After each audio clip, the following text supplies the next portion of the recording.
നമസ്തേ. ജനം ഡിബേറ്റിലേക്ക് എല്ലാ പ്രിയപ്പെട്ട പ്രേക്ഷകർക്കും സ്വാഗതം. ധർമ്മസ്ഥല എന്ന ക്ഷേത്ര നഗരിയിൽ സ്ത്രീകളും കുട്ടികളുമായി 100-ലധികം പേരുടെ മൃതദേഹം കുഴിച്ചുമൂടേണ്ടി വന്നെന്ന വെളിപ്പെടുത്തലുമായി എത്തിയ മുൻ ശുചീകരണ തൊഴിലാളി അറസ്റ്റിലായിരിക്കുകയാണ്. വ്യാജ വെളിപ്പെടുത്തലാണ് ഇയാൾ നടത്തിയത് എന്നാണ് അന്വേഷണ സംഘത്തിന്റെ കണ്ടെത്തൽ. ഇയാളുടെ പേര് വിവരങ്ങളടക്കം അന്വേഷണ സംഘം പുറത്തുവിട്ടിട്ടുണ്ട്. CN ചിന്നയ്യ ആണ് ഈ ധർമ്മസ്ഥലയിലെ പരാതിക്കാരൻ. ഇയാൾക്കുള്ള എവിഡൻസ് പ്രൊട്ടക്ഷൻ സംരക്ഷണവും പിൻവലിച്ചു. വ്യാജ പരാതി നൽകൽ, അന്വേഷണ സംഘത്തെ തെറ്റിദ്ധരിപ്പിക്കൽ എന്നീ കുറ്റങ്ങൾ ചുമത്തിയാണ് ഇയാളെ അറസ്റ്റ് ചെയ്തിരിക്കുന്നത്. നിരവധി സ്ത്രീകളുടെയും കുട്ടികളുടെയും മൃതദേഹങ്ങൾ മറവു ചെയ്തെന്നായിരുന്നു ശുചീകരണ തൊഴിലാളിയായ CN ചിന്നയ്യയുടെ വെളിപ്പെടുത്തൽ. അതിന്റെ അടിസ്ഥാനത്തിൽ ധർമ്മസ്ഥലയിലെ 17 ഇടങ്ങളാണ് പ്രത്യേക അന്വേഷണ സംഘത്തിന് മുൻപാകെ ഈ സാക്ഷി ചൂണ്ടിക്കാണിച്ചത്. പക്ഷേ ഇവിടെയെല്ലാം അന്വേഷണ സംഘം പരിശോധന നടത്തിയെങ്കിലും വെളിപ്പെടുത്തലിനനുസരിച്ചൊന്നും കണ്ടെത്താൻ കഴിഞ്ഞില്ല. ജനം ഡിബേറ്റ് പരിശോധിക്കുന്നു, പിന്നെ എന്തിനായിരുന്നു ഈ നാടകം? ഇത്തരമൊരു ഗൂഢാലോചനയ്ക്ക് പിന്നിൽ ആരാണ്? ഇതിന് കുടപിടിച്ച മലയാള മാധ്യമങ്ങൾ ഇപ്പോൾ എന്തു പറയുന്നു? ഇന്ന് ഈ വിഷയത്തിൽ നമ്മളോട് പ്രതികരിക്കാനായി ചേരുന്ന അതിഥികൾ: ഹിന്ദു ഐക്യവേദി നേതാവ് RV ബാബു, BJPയുടെ പ്രതിനിധി P ശ്യാംരാജ്, മാധ്യമപ്രവർത്തകൻ വിനോദ് മേക്കോത്ത്, ഒപ്പം ധർമ്മസ്ഥല നിവാസിയായ KC ചന്ദ്രൻ എന്നിവരാണ്. അതിഥികൾക്കും പ്രേക്ഷകർക്കും ഒരിക്കൽ കൂടി സ്വാഗതം. ആദ്യം ശ്രീ RV ബാബുവിലേക്ക്. ധർമ്മസ്ഥലയിൽ കെട്ടിച്ചമച്ച കള്ളക്കഥകളെല്ലാം പൊളിഞ്ഞു വീഴുന്ന കാഴ്ചകളാണ് ഏറ്റവും ഒടുവിലായി കാണാൻ കഴിയുന്നത്. തുടക്കം മുതലേ ചില സംശയങ്ങൾ ഉണ്ടായിരുന്നു. പക്ഷേ പ്രത്യേക അന്വേഷണ സംഘം അന്വേഷിച്ച് ഏതെങ്കിലും രീതിയിലുള്ള ഒരു കൺക്ലൂഷനിലേക്ക് എത്തും എന്ന് കരുതിയവർക്കെല്ലാം പാളുന്ന കാഴ്ച.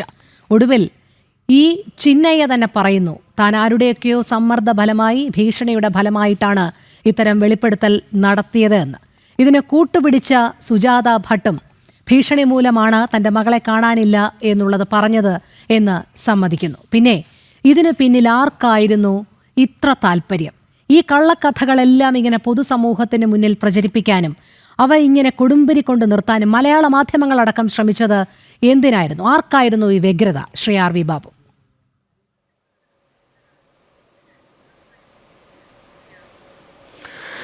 അത് കണ്ടുപിടിക്കേണ്ടതാണ്. ആർക്കാണ് എന്നുള്ളതിനെ സംബന്ധിച്ച് ഈ ധർമ്മസ്ഥല എന്ന വളരെ പഴക്കം ചെന്ന 800 വർഷത്തോളം പഴക്കമുള്ളൊരു ക്ഷേത്രമാണ് മഞ്ജുനാഥ ക്ഷേത്രം. ഇന്ത്യയിലെ അറിയപ്പെടുന്ന ഒരു തീർത്ഥാടന കേന്ദ്രം, അല്ലെങ്കിൽ അറിയപ്പെടുന്ന ഒരു ക്ഷേത്ര നഗരിയാണ് ധർമ്മസ്ഥല.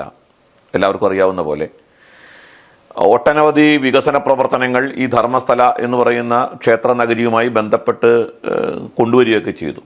അപ്പോൾ ഹിന്ദുക്കളെ സംബന്ധിച്ചിടത്തോളം, അല്ലെങ്കിൽ ജൈനമത വിശ്വാസികളെ സംബന്ധിച്ചിടത്തോളം ഒക്കെ വലിയ ഒരു തീർത്ഥാടന കേന്ദ്രം ഒക്കെ ആയിട്ടുള്ള ധർമ്മസ്ഥലയെ ഇത്തരം കുപ്രചരണങ്ങളിലൂടെ അപകീർത്തിപ്പെടുത്താൻ ആർക്കൊക്കെയാണ് താല്പര്യമുണ്ടായിരുന്നത്, എന്താണ് അതിൻ്റെ പിന്നിലുള്ള ഉദ്ദേശം എന്നുള്ളത്, ആർക്കൊക്കെയാണ് താല്പര്യമുണ്ടായത് എന്നുള്ളത് വ്യക്തമാണ്. എന്താണ് അതിൻ്റെ ഉദ്ദേശം എന്നുള്ളത്, അല്ലെങ്കിൽ അതിൻ്റെ പിന്നിലുള്ള ഗൂഢാലോചന എന്നുള്ളത് നമുക്ക് പുറത്തു കൊണ്ടുവരേണ്ടതുണ്ട്. ഞാൻ വെറുതെ യൂട്യൂബിൽ കയറിയിട്ട് ധർമ്മസ്ഥല എന്ന് നമ്മുടെ യൂട്യൂബിൽ ഒന്ന് അടിച്ചു നോക്കുമ്പോൾ നമ്മുടെ കേരളത്തിലെ മാധ്യമങ്ങൾ എണ്ണിയാലൊടുങ്ങാത്ത വാർത്തകളാണ് ചെയ്തിരിക്കുന്നത്. കേരളത്തിലെ മാധ്യമങ്ങൾ, നമ്മുടെ മുഖ്യധാരാ മാധ്യമങ്ങൾ ധർമ്മസ്ഥലയിലെ ഒളിഞ്ഞിരിക്കുന്ന നിഗൂഢത ഒളിഞ്ഞിരിക്കുന്ന ധർമ്മസ്ഥല, 100 കണക്കിന് ആളുകൾ കുഴിച്ചു മൂടപ്പെട്ട ധർമ്മസ്ഥല എന്നൊക്കെ എത്ര ഭീകരമായിട്ടുള്ള നരേറ്റീവുകൾ കൊടുത്തുകൊണ്ടാണ് ആ വാർത്തകൾ ചെയ്തിട്ടുള്ളതെന്ന് കാണാൻ സാധിക്കും. എന്ത് വസ്തുതയുടെ അടിസ്ഥാനത്തിലാണ് അത്തരം വാർത്തകളൊക്കെ ചെയ്തത്? ചില മുഖ്യധാര മാധ്യമങ്ങളുടെ വാർത്താ സംഘങ്ങൾ ധർമ്മസ്ഥലയിൽ തമ്പടിച്ച് പരമ്പരകൾ ചെയ്തു. എന്ത് തെളിവുകളുടെ അടിസ്ഥാനത്തിലാണ് ഒരു വ്യക്തി വന്ന് ഒരു വെളിപ്പെടുത്തൽ നടത്തുമ്പോൾ ആ വെളിപ്പെടുത്തൽ അത് അങ്ങനെ തന്നെ തൊടാതെ വിഴുങ്ങി അതിൻ്റെ അടിസ്ഥാനത്തിൽ സ്റ്റോറികൾ പടച്ചുണ്ടാക്കുക? ലക്ഷക്കണക്കിന് ആളുകൾ ആരാധിക്കുന്ന, ലക്ഷക്കണക്കിന് ആളുകൾ പവിത്രമെന്ന് കരുതുന്ന ഒരു ക്ഷേത്ര നഗരിയെ ഒരു തെളിവിൻ്റെയും അടിസ്ഥാനത്തിലല്ലാതെ അപകീർത്തിപ്പെടുത്തിക്കൊണ്ടിരിക്കുക. ഇത് ആസൂത്രിതമാണ്. നമുക്കിപ്പോൾ പുറത്തു വന്ന വാർത്തകളൊക്കെ, ഇപ്പോൾ ചിന്നയ്യ, മാണ്ഡ്യ ജില്ലക്കാരനായിട്ടുള്ള ചിന്നയ്യ, അയാളൊരു കൺവേർട്ടഡ് ക്രിസ്ത്യാനിയാണെന്ന് വരെ പറയുന്നു. അയാളുടെ ഭാര്യ അയാളെ തള്ളി പറഞ്ഞു. ഈ പറയുന്ന ആൾ ജോലി ചെയ്ത സമയത്ത് ഇത്തരം കാര്യങ്ങൾ ചെയ്തതായിട്ട് ഇയാളുടെ ഭാര്യയോടും പറഞ്ഞിട്ടില്ല എന്ന് അയാൾ ഭാര്യ പത്രങ്ങളോട് പറഞ്ഞിട്ടുണ്ട്. ആ ഭാര്യ മൊഴിയൊല്ലപ്പെട്ട ആളാണ്, സോറി ഡൈവോഴ്സാണ്. അപ്പോൾ അങ്ങനെയുള്ള ഒരു ബാക്ക്ഗ്രൗണ്ടാണ് ഇയാൾക്കുള്ളത്. ഇയാൾ പറയുന്നത് എന്താ, ചെന്നൈയിൽ നിന്നുള്ള ഒരു സംഘം എന്നെ വന്ന് കണ്ടു, എന്നോട് ഇങ്ങനെയൊക്കെ പറയണം എന്ന് പറഞ്ഞു. നിങ്ങൾ എത്ര പേരുടെ മൃതദേഹങ്ങൾ അവിടെ കുഴിച്ചിട്ടുണ്ട്? ഇയാൾ പറയുന്നത് ഞാൻ ലീഗലി എത്ര പേരുടെ മറവ് ചെയ്തിട്ടുണ്ടെന്ന് ലീഗലി മറവ് ചെയ്ത കാര്യങ്ങൾ പറഞ്ഞു. അത് പോരാ, നിങ്ങൾ ഇത്ര പേരുടെ എണ്ണം പറയണം എന്ന് എന്നെ കൊണ്ട് നിർബന്ധിച്ച് പറയിപ്പിച്ചതാണെന്ന് ചിന്നയ്യ പറയുന്നു. അപ്പോൾ ചിന്നയ്യ ഇങ്ങനെ പറയാനായിട്ട് ഏത് സംഘമാണ് ചിന്നയ്യയെ സമീപിച്ചത്? അപ്പോൾ ഇനി അത് കണ്ടെത്തണം, പോലീസ് അന്വേഷിക്കണം. ഇനി രണ്ടാമത് സുജാത ഭട്ട് എന്ന് പറയുന്ന ഒരു സ്ത്രീ, സുജാത ഭട്ട് പറയുന്ന അനന്യ ഭട്ട് എന്ന് പറയുന്ന പെൺകുട്ടി അവരുടെ മകളായിരുന്നു എന്നും മകളെ കാണാനില്ലായിരുന്നു എന്നും അവൾ മണിപ്പാൽ കോളേജിലാണ് പഠിച്ചിരുന്നതെന്നും MBBS സ്റ്റുഡൻ്റ് ആയിരുന്നു എന്നൊക്കെയാണ്.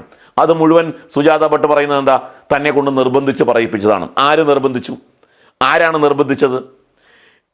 ക്യാമറ വീഡിയോ ഉണ്ടാക്കുന്നു. ധർമ്മസ്ഥലയെ സംബന്ധിച്ച് ഒരു വീഡിയോ കൃത്രിമമായിട്ട് വീഡിയോ ഉണ്ടാക്കി പുറത്താക്കുന്നു. സമീർ എന്ന് പറയുന്ന ഒരു വ്യക്തി, യൂട്യൂബർ, അയാൾ കൃത്രിമ വീഡിയോ ഉണ്ടാക്കുന്നു ധർമ്മസ്ഥലയെക്കുറിച്ച്. ഇതെല്ലാം നടക്കുന്നു ധർമ്മസ്ഥലയിൽ.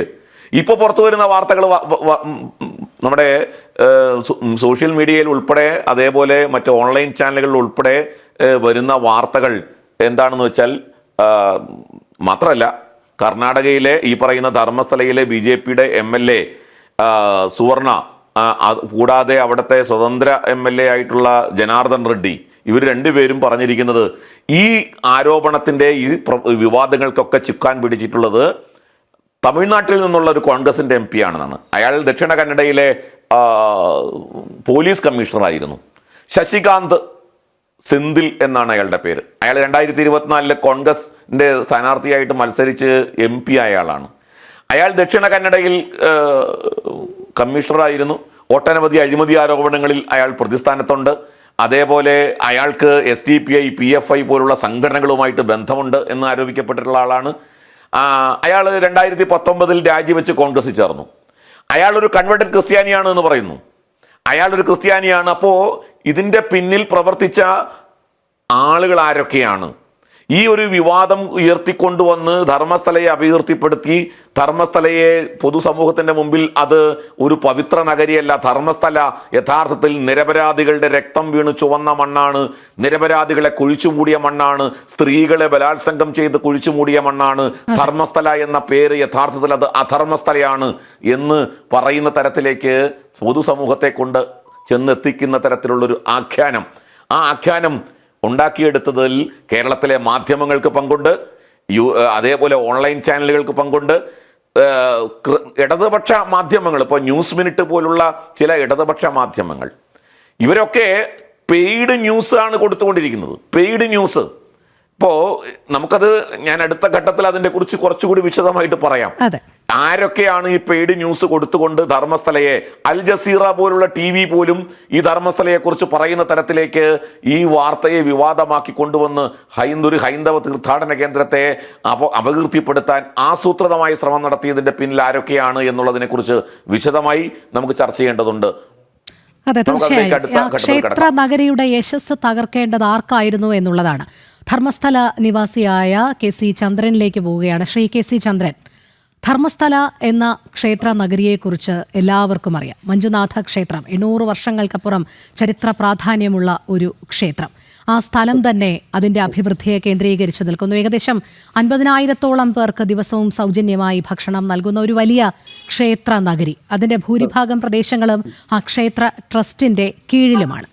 ഇങ്ങനെ ഒരു കഥ ഉടലെടുക്കുന്നതിൽ തുടങ്ങി അതിൻ്റെ അന്വേഷണം, അതേറ്റുപിടിക്കാൻ കുറച്ച് ആൾക്കാർ, അതിൽ മാധ്യമങ്ങൾ, കേരളത്തിലെ അടക്കം മാധ്യമങ്ങൾ വഹിക്കുന്ന പങ്ക്, അതോടൊപ്പം തന്നെ രാഷ്ട്രീയമായി ഇതിനെ മുന്നോട്ട് കൊണ്ടുപോയ ചില ഘടകങ്ങൾ, മതപരമായ ചില ഘടകങ്ങൾ, ഇതെല്ലാം താങ്കൾ സസൂക്ഷ്മം വീക്ഷിച്ചിരിക്കുമല്ലോ. കാരണം അവിടെയുള്ള പ്രദേശവാസി കൂടിയാണ്. വർഷങ്ങളായി താങ്കൾക്ക് ധർമ്മസ്ഥല അറിയാം എന്നുള്ളത് കൊണ്ട് തന്നെ ഇതിനെയൊക്കെ തുടക്കത്തിൽ മുതൽ താങ്കൾ എങ്ങനെയാണ് നിരീക്ഷിച്ചത്? ഇപ്പോൾ ഏറ്റവും ഒടുവിലായി ഈ കള്ളക്കഥകളെല്ലാം പൊളിഞ്ഞ് ഇങ്ങറ്റം, അതായത് പറഞ്ഞതെല്ലാം നുണകളാണ് എന്നുള്ളത് 100% ബോധ്യത്തിൽ എത്തി നിൽക്കുമ്പോൾ താങ്കൾ ഇതിനെ എങ്ങനെയാണ് നിരീക്ഷിക്കുന്നത്? ഇത് ഈ കഥ തുടങ്ങിയത് ഇപ്പൊ അടുത്തല്ല. ഇത് 13 കൊല്ലത്തിനിപ്പുറം ഈ ധർമ്മസ്ഥല ക്ഷേത്രത്തിന് ഉടക്കാൻ വേണ്ടിയിട്ടുള്ള ഒരു ശത്രുക്കള്, അതായത് ഇതിന് എന്തെങ്കിലും ഒന്ന് ഇതിന്റെ പേര് പടക്കാക്കാൻ വേണ്ടിയിട്ടില്ല, അസൂയ പരവരെന്നും പറയാം. അതുപോലെ എന്താ ചെയ്യുന്നവര് ഒരുപാട് 13 കൊല്ലം എന്ന് പറഞ്ഞാൽ ആദ്യം ആ സൗജന്യ എന്ന് പറഞ്ഞ പെൺകുട്ടി 12-ല് നേത്രാവതി എന്ന് പറയുന്ന അതാണ് ധർമ്മസ്ഥല ഗ്രാമമാണ്. ധർമ്മസ്ഥല ഗ്രാമത്തിൽ ഒരു നാടാണ് നേത്രാവതി. അപ്പൊ അതില് ഒരു ദുഷ്ടന്റെ കയ്യിൽ എന്തോ ആയി പോയത്.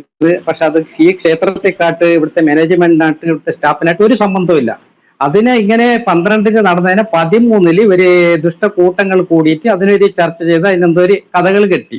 ആ കഥകൾ കെട്ടി അതിന് ശരിയായ പ്രൂഫ് കിട്ടിയ ആള് അകത്തായിരുന്നു, ജയിലിലായിരുന്നു. ആ ചെയ്തവനെ കിട്ടിയായിരുന്നു, ജയിലിലായിരുന്നു. പക്ഷെ ജയിലിൽ നിന്ന് അവനെ കൊണ്ടുവരാനുള്ള ശ്രമം അതിന്റെ സപ്പോർട്ട് ആൾക്കാർ തന്നെ അവനെ പുറത്തു കൊണ്ടുവന്നു. പറഞ്ഞാൽ ആ പെൺകുട്ടിയുടെ വീട്ടുകാർ തന്നെ അതിന് സഹായം ചെയ്തിട്ട് അവനെ പുറത്തു കൊണ്ടുവന്നു, അവനെ നിരപരാധിനാക്കി.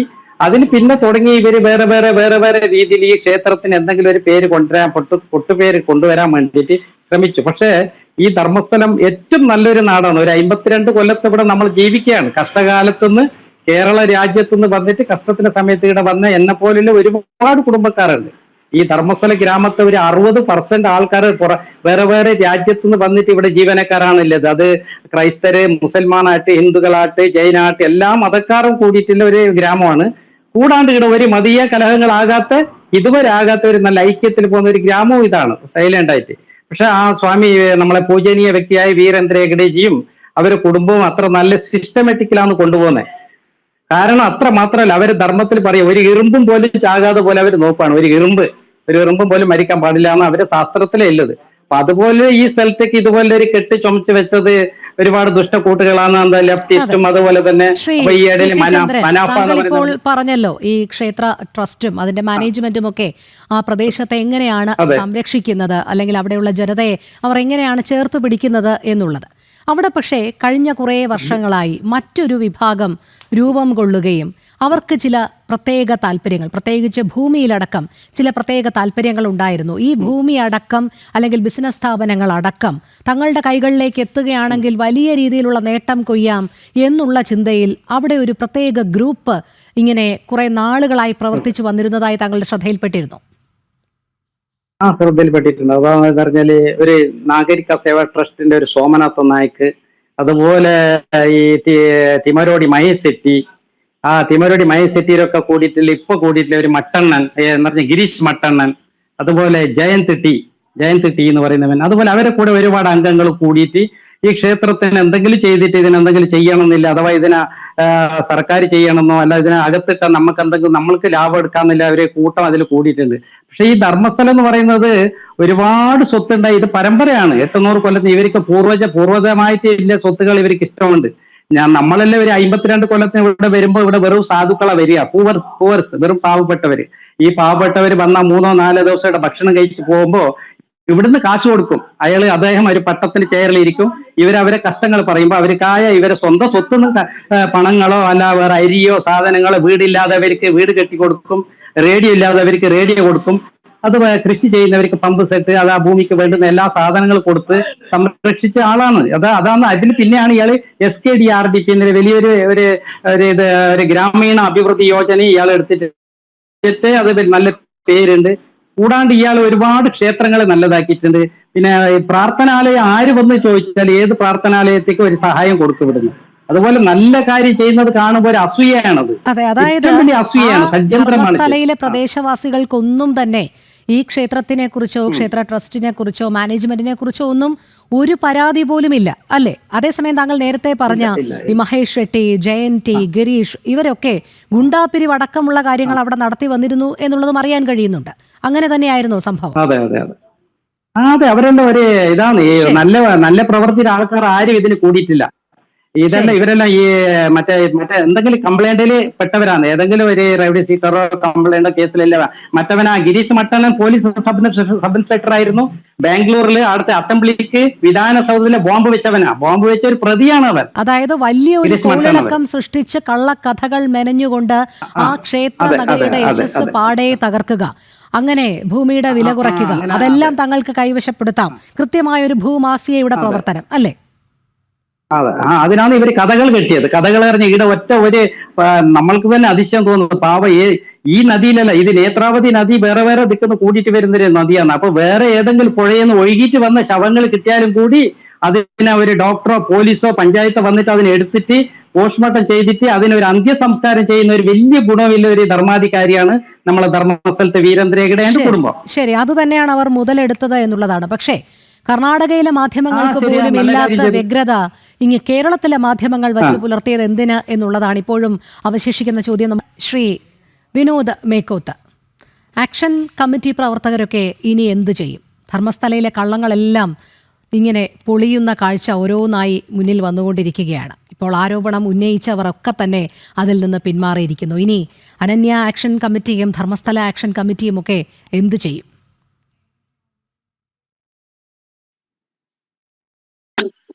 ആരൊക്കെയാണ് പിന്മാറിയത് മാഡം? ഒന്ന് വ്യക്തമാക്കാമോ? ആക്ഷൻ കമ്മിറ്റി എന്ത് ചെയ്യും എന്നുള്ളതാണ് ഇനി ആരോപണം ഉന്നയിച്ചതിൽ ആരൊക്കെയാണ് പിന്മാറിയത്? അതിലേക്ക് ഞാൻ വരാം. 10 ദിവസത്തെ കസ്റ്റഡിയിലാണ്. ആരൊക്കെയാണ് പിന്മാറിയത്? CN ചിന്നയ്യ പ്രധാന സാക്ഷി. നൂറുകണക്കിന് മൃതദേഹങ്ങൾ കുഴിച്ചിട്ടത്, സ്കൂൾ ബാഗ് അടക്കം യൂണിഫോം അടക്കം പെൺകുട്ടികളെ എന്നൊക്കെ വലിയ വീരവാദം മുഴക്കിയ വ്യക്തി. അയാൾ ഇപ്പോൾ 10 ദിവസത്തെ കസ്റ്റഡിയിലാണ് SIT-യുടെ. അവിടെ നിൽക്കട്ടെ, ഞാൻ കേട്ടു. സുജാത ഭട്ട് പറഞ്ഞു കഴിഞ്ഞു. ആരൊക്കെയാണ് ആരോപണത്തിൽ നിന്ന് പിന്മാറിയതെന്ന് വ്യക്താക്കൂ. ആരോപണത്തിൽ നിന്ന് പിന്മാറി എന്ന് പറഞ്ഞില്ലല്ലോ ശ്രീ വിനോദ് മേക്കോത്ത്. കൃത്യമായി കള്ളങ്ങൾ പൊളിഞ്ഞു വീഴുന്ന സാഹചര്യത്തിൽ ആക്ഷൻ കമ്മിറ്റി ഇനി എന്ത് ചെയ്യും എന്നുള്ളതായിരുന്നു വ്യക്തമായ എന്റെ ചോദ്യം. അവിടെ നിൽക്കട്ടെ. ആക്ഷൻ കമ്മിറ്റിക്ക് ചെയ്യാനുള്ളതൊക്കെ അറിയാം. അവിടെ നിൽക്കട്ടെ. കർണാടക അറിയോ? കർണാടക സംസ്ഥാനം അറിയാം, കന്നഡ അറിയില്ല. ശ്രീ വിനോദ് മേക്കോത്ത്, എന്തിനാണ് ചോദ്യത്തിൽ നിന്ന് വ്യതിചലിച്ച് മുന്നോട്ട് പോകുന്നത്? ആക്ഷൻ കമ്മിറ്റി എന്തിനു രൂപീകൃതമായി? ഈ കള്ളങ്ങൾ പൊളിഞ്ഞടുങ്ങിയപ്പോൾ ഇനി ആക്ഷൻ കമ്മിറ്റി തുടർന്ന് എന്ത് ചെയ്യും? ഞാൻ നിങ്ങളുടെ ചോദ്യത്തിന് ഉത്തരം പറയാം. ശരി, പറയൂ. അവിടെ എനിക്ക് കന്നഡ അറിയുമെന്നുള്ള കാര്യത്തിൽ പ്രസക്തിയില്ല. നിങ്ങൾ ചോദിച്ച ചോദ്യത്തിന് ഉത്തരം പറയാൻ അവസരം തരൂ. ശരി, പറയൂ. അല്ല, ഒരു ലെവൽ പ്ലേയിങ് ഫീൽഡ് വേണമല്ലോ ഒരു ഡിബേറ്റിന്. കഴിഞ്ഞ തവണ ഉണ്ടായപ്പോൾ ഇരുന്നപ്പോൾ അത് ഉണ്ടായില്ല. നിങ്ങൾ എന്റെ മൈക്ക് മ്യൂട്ട് ചെയ്ത് വെച്ച ചാനലാണ്. ഞാൻ പിന്നെ ഇന്ന് വന്നിരുന്നത് വേറൊരു തരത്തിൽ ഇതിന് വ്യാഖ്യാനം വരണ്ടല്ലോ എന്ന് വിചാരിച്ചിട്ടാണ്. ഞങ്ങൾക്ക് ആ സമയം അതിനെ സംബന്ധിച്ച് ഒരു കാര്യം കൂടി പറഞ്ഞതിന് ശേഷം നമുക്ക് ആമുഖമായിട്ട് പറഞ്ഞു. ശ്രീ വിനോദ് മേക്കോത്ത്, ഒറ്റ നിമിഷം. ഒരു അതിഥിയെ വിളിച്ച് ചർച്ചയ്ക്ക് ഇരുത്തിയിട്ട് ആ വ്യക്തിയുടെ മൈക്ക് മ്യൂട്ട് ചെയ്ത് 1.5 മണിക്കൂർ ഇരുത്തേണ്ട ആവശ്യം ഒരു ചാനലിനുമില്ല, ജനം TVക്കുമില്ല. ഇനി തുടങ്ങാം താങ്കൾക്ക്. എന്നാൽ അങ്ങനെ ചെയ്തു. അതവിടെ നിൽക്കട്ടെ, അത് കഴിഞ്ഞ കഥയാ. എന്തായാലും നിങ്ങൾ എന്നെ ക്ഷണിച്ചല്ലോ, ഞാനിന്ന് വരാമെന്ന് ഏറ്റവും ഞാൻ വരികയും ചെയ്തു. നിങ്ങൾ ആമുഖമായിട്ട് പറഞ്ഞത് ഇവിടെ ആക്ഷേപം ഉന്നയിച്ച ആളുകൾ അതിൽ നിന്ന് പിന്മാറി എന്നാണ്. ആര് പിന്മാറി? ശ്രീ വിനോദ് മേക്കോത്ത്, ഞാൻ ചോദിക്കാത്ത കാര്യമാണ് താങ്കൾ പറയുന്നത്. CN ചിന്നയ്യ അടക്കം, CN ചിന്നയ്യ നിലവിൽ ഇപ്പോൾ SIT-യുടെ താങ്കൾ ഒന്നുകൂടി ശ്രദ്ധിച്ചു കേൾക്കൂ. ഞാൻ ആവർത്തിക്കുകയാണ് ചോദ്യം. ഇതായിരുന്നു ആദ്യവും എന്റെ ചോദ്യം, ഇപ്പോഴും അതാണ് ചോദിക്കുന്നത്. ചിന്നയ്യ ഇപ്പോൾ SIT-യുടെ കസ്റ്റഡിയിലാണ്, 10 ദിവസത്തെ കസ്റ്റഡിയിൽ. അയാൾ പറഞ്ഞതെല്ലാം നുണയാണ് എന്നുള്ളത് 90% അന്വേഷണ സംഘത്തിന് ബോധ്യം വന്നിരിക്കുന്നു. അയാളും പറഞ്ഞിട്ടുണ്ട് ആരുടെയൊക്കെയോ സമ്മർദ്ദ ഫലമായിട്ടാണ് താൻ ഈ കാര്യങ്ങൾ പറഞ്ഞത് എന്നുള്ളത്. അത് ആരുടെയൊക്കെയാണെന്നുള്ളത് ഇനി വരും കാലങ്ങൾ തെളിയിക്കും. അതോടൊപ്പം സുജാത ഭട്ടും വ്യക്തമാക്കിയിട്ടുണ്ട്, അനന്യ ഭട്ട് എന്ന് പറഞ്ഞൊരു മകൾ തനിക്കില്ല എന്ന് പറഞ്ഞ്. ഈ 2 കാര്യങ്ങളും പൊതുസമൂഹത്തിൽ ഇപ്പോൾ മുന്നിൽ നിൽപ്പുണ്ട്. ആക്ഷൻ കമ്മിറ്റി ഇനി എന്ത് ചെയ്യും എന്നുള്ളതാണ് ആദ്യവും ചോദിച്ചത്, ഇപ്പോഴും ആക്ഷൻ കമ്മിറ്റി പറയാനുള്ളത് പറയാം. അതായത് സുജാത ഭട്ട്, അനന്യ ഭട്ടിന്റെ അമ്മ, അങ്ങനെ ഒരു മകളില്ല എന്ന് പറഞ്ഞുകൊണ്ട് രംഗത്ത് വന്നു എന്നല്ലേ. മലയാളത്തിൽ പ്രവർത്തിക്കുന്ന ദേശീയ തലത്തിൽ തന്നെ നെറ്റ്വർക്കുള്ള ന്യൂസ് 18 എന്ന് പറയുന്ന നെറ്റ്വർക്കിന്റെ മലയാളം ചാനൽ, അതുപോലെ തന്നെ കന്നഡ ചാനലുണ്ട്. അതിൽ കന്നഡ ചാനലിൻ്റെ ഒരു ക്ലിപ്പ് ഞാൻ നിങ്ങൾക്ക് കാണിച്ചു തന്നാൽ, അതിൻ്റെ ഓഡിയോ നിങ്ങൾക്ക് കേൾപ്പിച്ചു തന്നാൽ അത് സുജാത ഭട്ടിൻ്റെ ശബ്ദമാണെന്ന് തിരിച്ചറിയാൻ പറ്റുമെങ്കിൽ നിങ്ങൾക്ക് മനസ്സിലാക്കാൻ പറ്റും. ഏതാണ്ട് ഞാൻ പറയാം, കഴിഞ്ഞ 19 മണിക്കൂർ മുമ്പാണ് അവർ ഈ വീഡിയോ ഇട്ടത് ന്യൂസ് 18 ചാനലിൽ. നിങ്ങൾക്ക് വേണമെങ്കിൽ സെർച്ച് ചെയ്ത് നോക്കാം. അവർ പറയുന്നു, എന്നെ ഭീഷണിപ്പെടുത്തി ഒരു കാറിൽ കൂട്ടിക്കൊണ്ടുപോയി ഒരു യൂട്യൂബ് ചാനലിലെ യുവതി എന്നെ കൊണ്ട് ഇല്ലാത്തതൊക്കെ പറയിപ്പിച്ചു എന്ന് പറയാണ്. അപ്പോൾ അതിന് ശേഷമാണ് ഈ ന്യൂസ് 18 ചാനലിൽ അതേ അനന്യ ഭട്ടിൻ്റെ അമ്മ സുജാത ഭട്ട് വന്നിട്ട് എൻ്റെ മകൾ അനന്യ ഭട്ട് കാണാതായതാണ്, ഞാൻ എൻ്റെ മൊഴിയിൽ ഉറച്ചു നിൽക്കുന്നു എന്ന് പറയുന്നത്. അതവിടെ നിൽക്കട്ടെ. ആക്ഷൻ കമ്മിറ്റിയെ സംബന്ധിച്ചിടത്തോളം അതൊരു പ്രശ്നമേ അല്ല. അവിടെ മൊഴി വരുന്നുവോ മൊഴി മാറ്റി പറയുന്നുവോ എന്നുള്ളതൊന്നുമല്ല ഞങ്ങളെ സംബന്ധിച്ചിടത്തോളം പ്രശ്നം. കേരളത്തിൽ ഒരു ആക്ഷൻ കമ്മിറ്റി രൂപീകരിക്കുന്നതിന് പിന്നിലുണ്ടായ കാരണം എന്താണെന്ന് വെച്ചാൽ, കേരളത്തിൽ നിന്ന് നഷ്ടപ്പെട്ടു പോയ യുവതികളുടെ പ്രായപൂർത്തിയാകാത്ത പെൺകുട്ടികളുടെ കണക്കെടുത്തപ്പോൾ ഞങ്ങൾ ഞെട്ടിപ്പോയി. അത് 2016 മുതൽ 2021 വരെയുള്ള കണക്കെടുത്തപ്പോൾ ഏതാണ്ട് 3500ഓളം സ്ത്രീകളും ഏതാണ്ട് 350ലധികം പെൺകുട്ടികളും പ്രായപൂർത്തിയാകാത്ത പെൺകുട്ടികളും കേരളത്തിൽ നിന്ന് ഏതാണ്ട് 42,000-ലധികം ആളുകൾ പോയിട്ടുണ്ട്, സ്ത്രീകൾ പോയിട്ടുണ്ട്. അതിൽ 7% നമുക്ക് റിക്കവർ ചെയ്യാൻ പറ്റാതായത്. അത് കണക്ക് നോക്കുന്ന സമയത്ത് ഏതാണ്ട് 4000-ഓളം പേർ 2 കണക്കും കൂടി കൂട്ടിയാൽ വരും. അങ്ങനെ വരുമ്പോൾ ഉത്തര കേരളത്തിലെ പ്രധാനപ്പെട്ട ആളുകൾ, അവിടുത്തെ വിശ്വാസികൾ പോകുന്ന ഒരു തീർത്ഥാടന കേന്ദ്രം എന്നുള്ള നിലയിൽ അവിടെ 100 കണക്കിന് ആളുകളെ ഇതുപോലെ കൊല ചെയ്ത് മറവ് ചെയ്തു എന്ന് പറയുന്ന ഒരു ആക്ഷേപം ഉയർന്നു വരുമ്പോൾ, അവിടെ ആ മറവ് ചെയ്ത സ്ത്രീകളുടെ കൂട്ടത്തിൽ കേരള സാരി ഉടുത്ത സ്ത്രീകളെയും ഞാൻ മറവ് ചെയ്തിട്ടുണ്ട് എന്ന് ഈ പറയുന്ന സാക്ഷി ചിന്നയ്യ പറഞ്ഞപ്പോ സ്വാഭാവികമായും നമ്മളെ സംബന്ധിച്ചിടത്തോളം കേരളത്തിൽ നിന്ന് പോയ യുവതികളിൽ കേൾക്കുന്നുണ്ടോ? കേൾക്കാം പറഞ്ഞോളൂ. കേൾക്കുന്നുണ്ടോ? കേൾക്കുന്നുണ്ട് ശ്രീ വിനോദ്. ആ യുവതികളിൽ ആരെങ്കിലും അവിടെ ഇതുപോലെ പെട്ടുപോയിട്ടുണ്ടോ എന്നത് അന്വേഷിക്കണം എന്ന് പറഞ്ഞുകൊണ്ട് ആക്ഷൻ കമ്മിറ്റി നിയമപരമായ മാർഗങ്ങളിലൂടെ ഒരു കമ്മിറ്റി രൂപീകരിക്കുകയും മനുഷ്യാവകാശ കമ്മീഷൻ ഇത് സംബന്ധിച്ച് ഇന്റർവ്യൂ ചെയ്യണമെന്ന് ആവശ്യപ്പെടുകയും അതോടൊപ്പം ശരി, അങ്ങനെയാണെങ്കിൽ താങ്കൾ പറഞ്ഞത് ഏകദേശം 4000-ഓളം പേരെയാണ് കാണാതായിരിക്കുന്നത് ഉത്തര കേരളത്തിൽ നിന്ന്, അല്ലെ? സ്ത്രീകളും പെൺകുട്ടികളും അടങ്ങുന്ന. എന്തുകൊണ്ടാണ് ആക്ഷൻ കമ്മിറ്റി ഇവരുടെ പേര് വിവരങ്ങൾ പുറത്തുവിടാത്തത്? കേരളത്തിൽ 4000-ഓളം സ്ത്രീകളും കുട്ടികളും. അങ്ങനെയാണെങ്കിൽ അതത് പോലീസ് സ്റ്റേഷനുകളിൽ ആ കേസ് രജിസ്റ്റർ ചെയ്തിരിക്കുമല്ലോ. ഇത് മാഡം, ഇത് ആക്ഷൻ കമ്മിറ്റി ഉണ്ടാക്കിയ കണക്കല്ല, നാഷണൽ ക്രൈം റെക്കോർഡ്സ് ബ്യൂറോയുടെ കണക്കാണ്. നിങ്ങൾക്ക് ഗൂഗിളിൽ കിട്ടും, നിങ്ങൾ അടിച്ചു നോക്കൂ. നാഷണൽ ക്രൈം റെക്കോർഡ്സ് ബ്യൂറോയുടെ കണക്കെടുത്ത് അത് ഒരു ആക്ഷൻ കമ്മിറ്റി രൂപീകരിച്ച് കേരളത്തിൽ ഇത്രയധികം സ്ത്രീകളെയും പെൺകുട്ടികളെയും കാണാതായിട്ടുണ്ട് എന്നുള്ളൊരു കണക്ക് തീർത്ത് അത് ധർമ്മസ്ഥലയിൽ കുഴിച്ചു മൂടപ്പെട്ട സ്ത്രീകളാണ് എന്നുള്ള അനുമാനത്തിൽ എങ്ങനെയാണ് ഈ ആക്ഷൻ കമ്മിറ്റി എത്തിച്ചേർന്നത്? കാരണം പറഞ്ഞുതരാം. കാരണം എന്താ വെച്ചാൽ, ഞാൻ ഒരു ഡിവോട്ടി എന്നുള്ള നിലയ്ക്ക് 2 വട്ടം ധർമ്മസ്ഥലയിൽ പോയ ആളാണ്. ഉത്തര കേരളത്തിലുള്ള ആളാണല്ലോ ഞാൻ. ഉത്തര കേരളത്തിൽ നിന്നുള്ള ആളുകൾ കർണാടക ഭാഗത്തേക്ക് പിൽഗ്രിമേജിന് പോകുന്ന സമയത്ത് സാധാരണഗതിയിൽ പോകുന്ന ഒരു ക്ഷേത്രമാണ് ഈ ധർമ്മസ്ഥല. അത് മൂകാംബികയെ പോകുന്നവരാണെങ്കിലും ഉടുപ്പി പോകുന്നവരാണെങ്കിലും ധർമ്മസ്ഥലയിലും സുബ്രഹ്മണ്യത്തും അങ്ങനെ പോകുന്ന ഒരു തീർത്ഥാടന കേന്ദ്രങ്ങളിലെ ഒരു നെറ്റ്വർക്ക് പെട്ട സ്ഥലമാണ് ധർമ്മസ്ഥല. അപ്പോൾ അതുകൊണ്ട് തന്നെ അവിടെ ധാരാളം മലയാളികൾ അവിടെ പോകാറുണ്ട്. അവിടെ കർണാടക രജിസ്ട്രേഷനിലെ വണ്ടി കാണുന്നത് പോലെ കേരള രജിസ്ട്രേഷനിലെ വണ്ടി ഉണ്ടാകാറുണ്ട്. അപ്പോൾ ധാരാളം തീർത്ഥാടകർ കേരളത്തിൽ നിന്ന് പോകുന്ന സ്ഥലമാണ്. മംഗലാപുരത്ത് നമ്മുടെ കാസർഗോഡ് നമ്മുടെ സംസ്ഥാന അതിർത്തിയിൽ നിന്ന് 10-70 കിലോമീറ്ററേ എങ്ങോട്ടുള്ളൂ. അപ്പോൾ അതുകൊണ്ട് തന്നെ കേരളവുമായി അടുത്ത ബന്ധം പുലർത്തുന്ന ഒരു സ്ഥലമാണ് ഈ ധർമ്മസ്ഥല എന്ന് പറയുന്നത്. അപ്പോൾ അതുകൊണ്ട് ഇവിടുന്ന് പോയ ആളുകളിൽ അവിടെ കുടുങ്ങിപ്പോയവർ, ഇതുപോലെ നഷ്ടപ്പെട്ടു പോയവരിലുണ്ടോ എന്ന് സ്വാഭാവികമായി സംശയം വരാൻ പാടില്ല എന്നുണ്ടോ? അതിനോ സംശയിക്കാനേ പാടില്ല എന്ന് പറ്റുമോ? അതിന് ഇത്തരത്തിലുള്ള ഗ്രൗണ്ട്സ് ഉണ്ടായിരിക്കെ നമുക്ക് സംശയിക്കുന്നതിൽ എന്താണ് തെറ്റ്? സംശയിക്കാൻ പാടില്ല എന്നുണ്ടോ? ശരി, അത്തരത്തിലുള്ള ചില അടിസ്ഥാന വിവരങ്ങളുടെ കാര്യത്തിൽ താങ്കൾ ഒരു ആക്ഷൻ കമ്മിറ്റി, താങ്കൾ ഉൾപ്പെടുന്ന ചിലർ ഒരു ആക്ഷൻ കമ്മിറ്റി രൂപീകരിക്കുന്നു, അന്വേഷണം ആവശ്യപ്പെടുന്നു, അതുമായി മുന്നോട്ട് പോകുകയാണെങ്കിൽ ചിന്നയ്യ പറഞ്ഞതനുസരിച്ച് മൃതദേഹങ്ങൾ എവിടെ?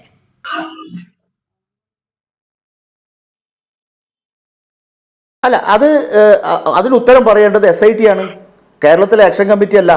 17 മണിക്കൂർ ഈ ചിന്നയ്യയെ അടച്ചിട്ട മുറിയിൽ അവിടെ DGP തലം തൊട്ട് താഴോട്ടുള്ള പോലീസ് ഉദ്യോഗസ്ഥന്മാർ തിരിച്ചും മറിച്ചും ചോദ്യം ചെയ്ത് അവർ കാര്യങ്ങൾ മനസ്സിലാക്കി. ആ 17 മണിക്കൂർ നേരത്തെ ഇന്ററോഗേഷന് ശേഷമാണ് ഈ ചിന്നയ്യയെയും കൊണ്ട് ഈ കാട്ടിലേക്ക് മണ്ണെടുത്ത് കുഴിക്കുന്നതിന് വേണ്ടി പോയിട്ടുള്ളത്. അപ്പൊ അവര് ബോധ്യപ്പെടാത്ത കാര്യം പിന്നെ ദിവസേന അയാളുമായി ഈ പറയുന്ന ഏതാണ്ട് ഉച്ചയോടുകൂടിയാണ് കുഴിക്കാൻ പോവുക. അപ്പൊ രാവിലെ തന്നെ ഇയാൾ അവിടെ SITയുടെ ക്യാമ്പിൽ വന്ന് ഇവരുമായി സംസാരിച്ച് അതിനുശേഷം ഒന്നുകൂടി ഉറപ്പുവരുത്തിയിട്ടാണ് ദിവസവും കൈക്കോട്ടും പിക്കാക്സുമായി അതുപോലെ തന്നെ JCBയും ഒക്കെയായി കാട്ടിൽ കുഴിക്കാൻ പോവാറുള്ളത്. അപ്പൊ അന്നൊന്നും ഇവർക്ക് കാണാത്തൊരു വൈരുദ്ധ്യം ഇപ്പോ ഇന്നലെ ഇങ്ങോട്ട് പെട്ടെന്ന് തോന്നി എന്ന് പറയുമ്പോൾ അതിലൊരു അത്ഭുതമുണ്ട്. അത് വ്യക്തമാക്കേണ്ടത് SIT ആണ്. എന്തായാലും ഈ അതുകൊണ്ടല്ല അയാൾ ചൂണ്ടിക്കാണിച്ച 17 ഇടങ്ങളും കുഴിച്ചു, ഒന്നും കിട്ടിയില്ല. അപ്പോൾ മനസ്സിലായി പച്ചക്കള്ളമാണ് പറയുന്നത് എന്നുള്ളതാണ്. അതുകൊണ്ടാണ് ആദ്യം പരമാവധി സഹകരിച്ചു സ്പെഷ്യൽ ഇൻവെസ്റ്റിഗേഷൻ ടീം. ഈ ഒന്നും കിട്ടിയില്ല എന്ന വിവരം മാഡത്തിന് എവിടുന്ന് കിട്ടി? രണ്ട് തലയോട്ടികൾ കിട്ടി, രണ്ടും പുരുഷന്മാരുടേത്. അതാണോ? രണ്ട് തലയോട്ടികൾ രണ്ടും പുരുഷനോ? ശ്രീ വിനോദ് മേക്കോത്ത് SIT മെയിൽ ചെയ്തിട്ടുണ്ടോ എന്ന് എന്തിനാണ് ചോദിക്കുന്നത്? അവിടെ ശരി ആയിക്കോട്ടെ, അങ്ങനെയാണെങ്കിൽ ബാക്കി 98 സ്ത്രീകളുടെ മൃതദേഹങ്ങൾ എവിടെ? അങ്ങനെയാണെങ്കിൽ ബാക്കി 98 മൃതദേഹങ്ങൾ എവിടെ? SIT അന്വേഷണം നടത്തി ആളുകൾക്ക് മെയിൽ ചെയ്യുന്നതല്ല അവരുടെ പണി. കൃത്യമായി സംസ്ഥാന സർക്കാർ ആരുടെയാണ്?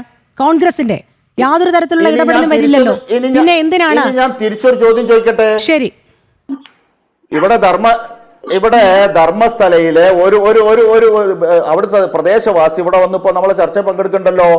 ആ ചർച്ചയിൽ പങ്കെടുക്കുമ്പോൾ അവിടുത്തെ പഞ്ചായത്ത് പ്രസിഡന്റും പഞ്ചായത്ത് വൈസ് പ്രസിഡന്റും വന്നിട്ട് SITയുടെ സംഘം കാട്ടിലേക്ക് തിരച്ചിലുമായി ഈ കുഴിക്കലുമായി പോകുന്ന സമയത്ത് അവിടുത്തെ പഞ്ചായത്ത് പ്രസിഡന്റും മുൻ വൈസ് പ്രസിഡന്റും പറഞ്ഞെന്താ, ആയിരക്കണക്കിന് മൃതദേഹങ്ങൾ, അത് ഞങ്ങളുടെ ശ്മശാനമാണ്, നിങ്ങളത് കുഴിക്കാൻ ചെന്നാൽ അവിടുന്ന് 100 കണക്കിന് സ്കെലിറ്റൻസ് കിട്ടും, അതിലെന്ത് അത്ഭുതമാണുള്ളത് എന്ന് അവിടുത്തെ പഞ്ചായത്ത് പ്രസിഡന്റും, അദ്ദേഹം ഇപ്പോൾ അവിടുത്തെ സ്ഥലവാസി മാത്രമല്ലേ, അവിടുത്തെ പഞ്ചായത്ത് പ്രസിഡന്റും വൈസ് പ്രസിഡന്റും പറഞ്ഞെന്താ അറിയോ, അവിടൊക്കെ ശ്മശാനാണ്, ഞങ്ങൾ അവിടെ കുഴിച്ചിടുന്നതാണെന്നാ.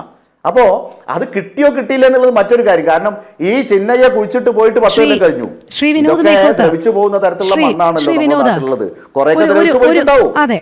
അതെ, ഒരു കാര്യം കൂടി. താങ്കൾ നേരത്തെ എന്നോട് കർണാടക അറിയാമോ കന്നഡ അറിയാമോ എന്നൊക്കെ ചോദിച്ചല്ലോ.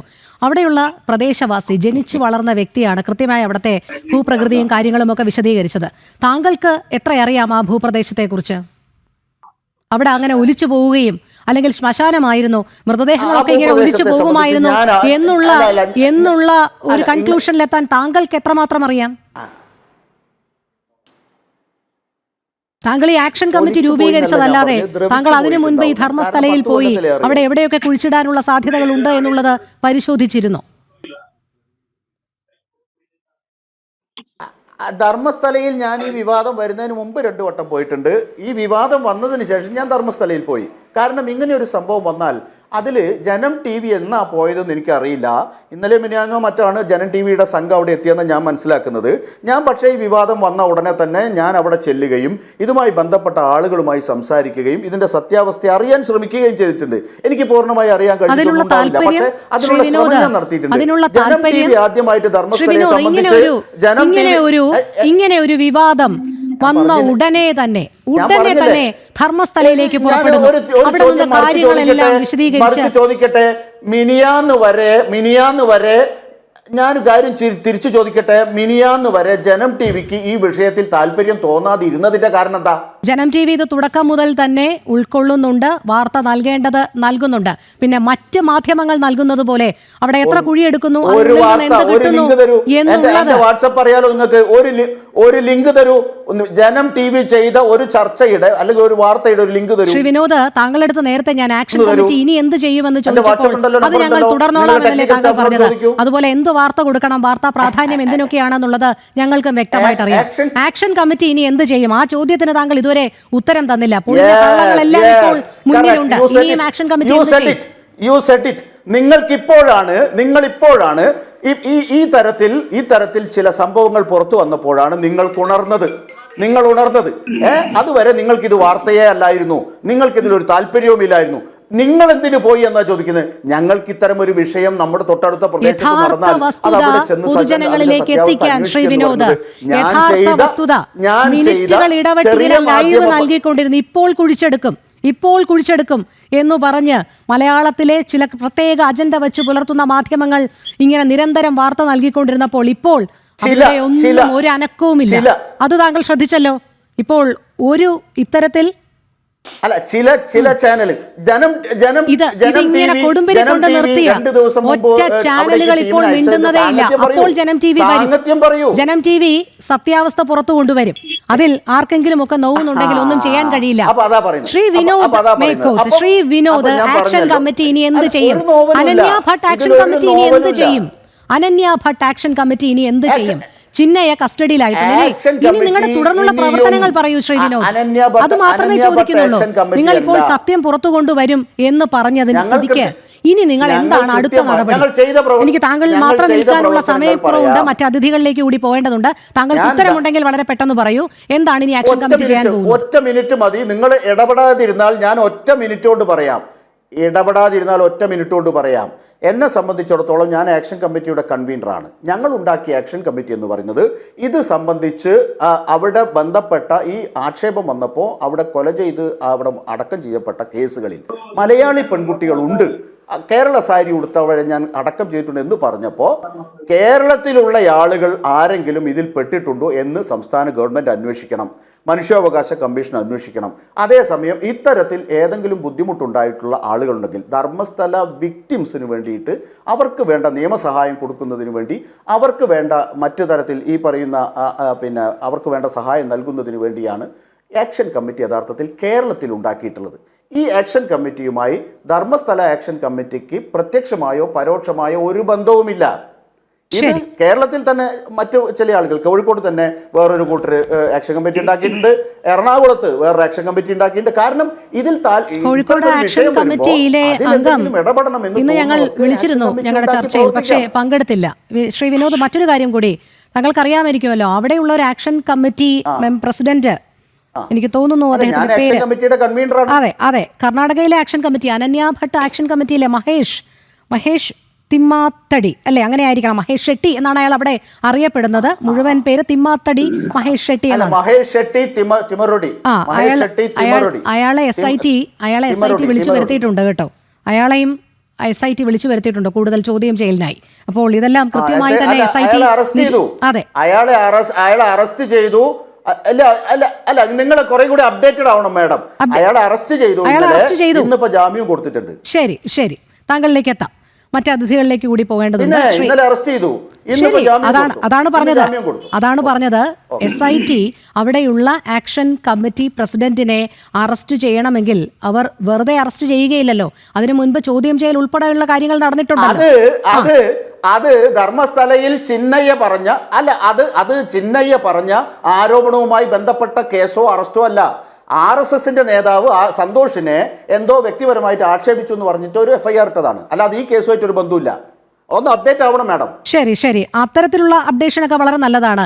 ഇതുവരെ മഹേഷ് ഷെട്ടിയെ അറസ്റ്റ് ചെയ്യാതെ ഈ കാര്യം വന്നു കഴിഞ്ഞപ്പോൾ അവിടുത്തെ RSS നേതാവുമായിട്ടുള്ള പ്രശ്നം കൊണ്ടാണ് അറസ്റ്റ് ചെയ്തത് എന്ന് വരുത്തി തീർക്കാനുള്ള ഈ വ്യഗ്രതയാണ് മനസ്സിലാകാത്തത് ഇങ്ങനെ കേരളത്തിലുള്ള ചിലരുടെ കാര്യത്തിൽ. FIR പരിശോധിക്കൂ, ഓൺലൈനിൽ കിട്ടുമല്ലോ. FIR പരിശോധിക്കൂ, ഓൺലൈനിൽ കിട്ടുമല്ലോ. ശരി, ശ്രീ P. ശ്യാമരാജ്, ഇവിടെ മലയാള മാധ്യമങ്ങളൊക്കെ ആദ്യം കാണിച്ച തിടുക്കം നമ്മൾ കണ്ടതാണ്. ഓരോ മണിക്കൂറും ഇടവിട്ട് ധർമ്മസ്ഥലയിൽ നിന്നുള്ള ലൈവ് റിപ്പോർട്ട്സ് ഇങ്ങനെ നൽകിക്കൊണ്ടിരിക്കുന്നു. പക്ഷേ ഇപ്പോൾ ആർക്കും മിണ്ടാട്ടമില്ല എന്നുള്ളതാണ്. അവിടെ ജനം TV ഇപ്പോൾ കൃത്യമായി തന്നെ നിൽക്കുന്നുണ്ട്. കാരണം സത്യാവസ്ഥ പൊതുജനങ്ങൾക്ക് മുൻപാകെ എത്തിച്ചേ മതിയാകുകയുള്ളൂ. അതാണ് ധർമ്മവും നീതിയും എന്ന് വിശ്വസിക്കുന്നതുകൊണ്ട്. ഇവിടെ ആർക്കാണ് ഇത്ര താല്പര്യം? ധർമ്മസ്ഥലയിൽ 100 കണക്കിന് സ്ത്രീകൾ കുഴിച്ചുമൂടപ്പെട്ടു എന്ന് പറയുന്നു. ഒരു വ്യക്തിയുടെ ആരോപണത്തിന്റെ അടിസ്ഥാനത്തിൽ പ്രത്യേക അന്വേഷണ സംഘം രൂപീകരിക്കുന്നു. അയാൾ കാണിച്ചു കൊടുത്ത 17 ഇടങ്ങളും കുഴിച്ച് പരിശോധിക്കുന്നു.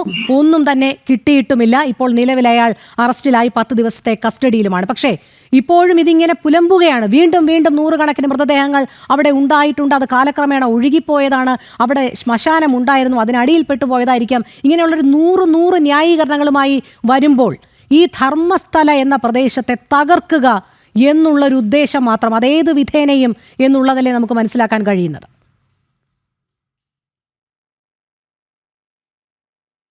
ഈ രോഹിണി അതിൽ 100 ന്യായീകരണങ്ങൾ മാത്രമല്ല. ഇപ്പൊ ഇവിടെ എനിക്ക് മുമ്പേ സംസാരിച്ചിട്ടുള്ള വിനോദ് മേക്കോത്ത്, ഇദ്ദേഹത്തെ പോലെ 100 ആളുകൾ ഇതിലും വലിയ ആരോപണങ്ങളോട്ട് ഇനി മുമ്പോട്ട് വരിക തന്നെ ചെയ്യും. കാരണം ഇതൊരു വലിയ, ഞാൻ മനസ്സിലാക്കിയെടുത്തോളം ഇതൊരു വലിയൊരു അജണ്ടയുടെ വലിയൊരു നെറ്റ്വർക്കിന്റെ ഭാഗമാണ്. ആ നെറ്റ്വർക്കിലെ ഒരാളാണ് ഈ ഇരുന്ന് സംസാരിക്കുന്നതാണ്. കാരണം ഞാനൊരു 10 മിനിറ്റോളം ഇദ്ദേഹം പറയുന്ന കാര്യങ്ങൾ കേൾക്കുകയായിരുന്നു. പറയുന്ന കാര്യങ്ങൾക്ക് പരസ്പര ബന്ധമില്ല എന്ന് മാത്രമല്ല ഒരു യുക്തിയുമില്ല എന്ന്, ഒരു ലോജിക്കുമില്ല. എനിക്കിത് മനസ്സിലാവുന്നേ ഇല്ല. ഒരു കെട്ടുകഥ ഉണ്ടാക്കുമ്പോൾ പോലും ഇത്രമാത്രം ഈ പത്രമാധ്യമങ്ങളും സോഷ്യൽ മീഡിയയൊക്കെ ഉള്ള ഒരു കാലത്തും ഒരു കെട്ടുകഥ ഉണ്ടാക്കുമ്പോൾ പോലും അതിങ്ങനെ കോൺഫിഡന്റ് ആയിട്ട് വന്നിരുന്ന് പറയാൻ വേണ്ടിയിട്ട് പറ്റുന്ന ഇദ്ദേഹമൊക്കെ എവിടെ നിന്ന് വരുന്നു എന്ന് പോലും എനിക്കറിയില്ല. പറയൂ, നോക്കൂ, 4000 പെൺകുട്ടികളെ കാണാതെ, 4000 അല്ല, ഒരു പെൺകുട്ടികളെ പോലും കാണാതാവാൻ വേണ്ടിയിട്ട് പാടില്ല. 4000 പെൺകുട്ടികളെ കാണാതെ ഇവരെന്താ ചെയ്തത്? നേരെ ധർമ്മസ്ഥലയ്ക്ക് വെച്ച് പിടിക്കുകയാണ്. അത് നോക്കൂ, കേരളത്തിന്റെ ഒരു പറയുന്നത് ഉത്തര കേരളത്തിൽ നിന്ന് 4000 പെൺകുട്ടികളെ കാണാതാവുന്നു എന്ന് പറയുന്നത് ഈ ധർമ്മസ്ഥലയിൽ തന്നെയാണെന്ന് എന്തർത്ഥത്തിലാണ് ഇവർ പറയുന്നത്? അല്ലെങ്കിൽ ഇവർക്ക് അവിടെ അതിനു വേണ്ടിയിട്ടുള്ള എന്ത് തെളിവുകളാണ് കിട്ടിയിട്ടുള്ളത്? ഒരു തെളിവും കിട്ടിയിട്ടില്ല. ഇവരിങ്ങനെ ഊഹിക്കുകയാണ്. ഇപ്പോൾ രോഹിണിയുമായിട്ടുള്ള ചർച്ചയിൽ 13-14 മിനിറ്റുകൾ തന്നെ ഇദ്ദേഹം പറയുന്നത് ഇവർ ഊഹിക്കുകയാണ്. കേരളത്തിൽ നിന്ന് 4000-ഓളം പെൺകുട്ടികളെ കാണാതെ പോകുന്നു, ഇവർ ധർമ്മസ്ഥലയിലേക്കാണെന്ന് തന്നെ ഊഹിക്കുന്നു. ഇപ്പൊ ജസ്ന എന്ന് പറഞ്ഞ് നമ്മുടെ പെൺകുട്ടിയെ കാണാൻ പോയി. ആ പെൺകുട്ടി കേരളത്തിന് പുറത്ത് തമിഴ്നാട്ടിലൊക്കെ പോയെന്ന് പറയുന്നു. പക്ഷെ അവിടെ അവർക്ക് തമിഴ്നാട്ടിലോട്ട് പോകണ്ട, അല്ലെങ്കിൽ മറ്റേതെങ്കിലും മഞ്ചേരിയിലേക്ക് പോകണ്ട, കൃത്യമായിട്ട് ധർമ്മസ്ഥലയിലേക്ക് തന്നെ ഇയാൾ പോവുകയാണ്. പോയിട്ട് എന്താ പറയുന്നത്?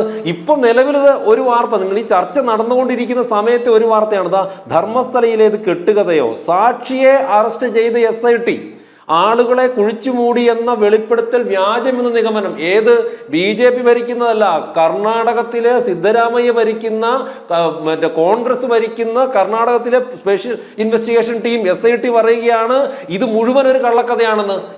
ഇന്ന് ഈ നിമിഷം വരെയുള്ള വാർത്തകൾ എന്തൊക്കെയാണ്? ഈ ഏതോ ഒരാൾ മുഖംമൂടിയൊക്കെ ഇട്ടിട്ട് ഇദ്ദേഹം വരുന്നു, അവിടെ 400ഓളം വരുന്ന പെൺകുട്ടികളെ കുഴിച്ചുമൂടി ഇട്ടിട്ടുണ്ട് എന്ന് പറയുന്നു. അതിനുശേഷം ഈ ആരാണ് ആ അമ്മയുണ്ടല്ലോ, അമ്മയുണ്ടല്ലോ, സുജാത ഭട്ട്, അവര് പറയുന്നു എന്റെ മകളെ കാണാതില്ലായിരുന്നു എന്ന് പറയുന്നു. അത് തന്നെ ഇന്നലെ അവർ പറയുന്നു എനിക്ക് അങ്ങനെ ഒരു മകളില്ല എന്ന് പറയുന്നു. ഇന്നിപ്പം അവസാനം യൂട്യൂബർ സമീറിനെ അറസ്റ്റ് ചെയ്തിട്ടുണ്ട്. ഈ വിഷയമൊക്കെ പുറത്തേക്ക് എത്തിച്ചിട്ടുള്ള യൂട്യൂബർ സമീറിനെ അറസ്റ്റ് ചെയ്തിട്ടുണ്ട്. ഞാൻ പറയുന്നത് ഈ ഇരിക്കുന്ന വിനോദ് മേക്കോത്തിനെയും കൂടെ അറസ്റ്റ് ചെയ്ത് ചോദ്യം ചെയ്താൽ ഇതിലെ മുഴുവൻ കാര്യങ്ങളും പുറത്തു വരും. സീരിയസ്ലി ഞാൻ പറയുന്നു, ഇയാളെ പോലുള്ള ആൾക്കാരെ ഇദ്ദേഹത്തെ കൂടി അറസ്റ്റ് ചെയ്യണം. അറസ്റ്റ് ചെയ്തിട്ട് ചോദ്യം ചെയ്താൽ ഇനിയുള്ള കാര്യങ്ങൾ പുറത്തു വരുമെന്ന്. കാരണം ഇത്രയും അധികം ആളുകളെ അറസ്റ്റ് ചെയ്തിട്ട് ആയിക്കോട്ടെ സാറേ, ആയിക്കോട്ടെ, ബാക്കിയുള്ളവരെ അറസ്റ്റ് ചെയ്തോ? ബാക്കിയുള്ള ഏറ്റവും പ്രധാനപ്പെട്ട ഇതിനകത്തൊരു മൊഴി പറഞ്ഞത് സുജാതയാണല്ലോ. അവരെന്താ മൊഴി മാറ്റി?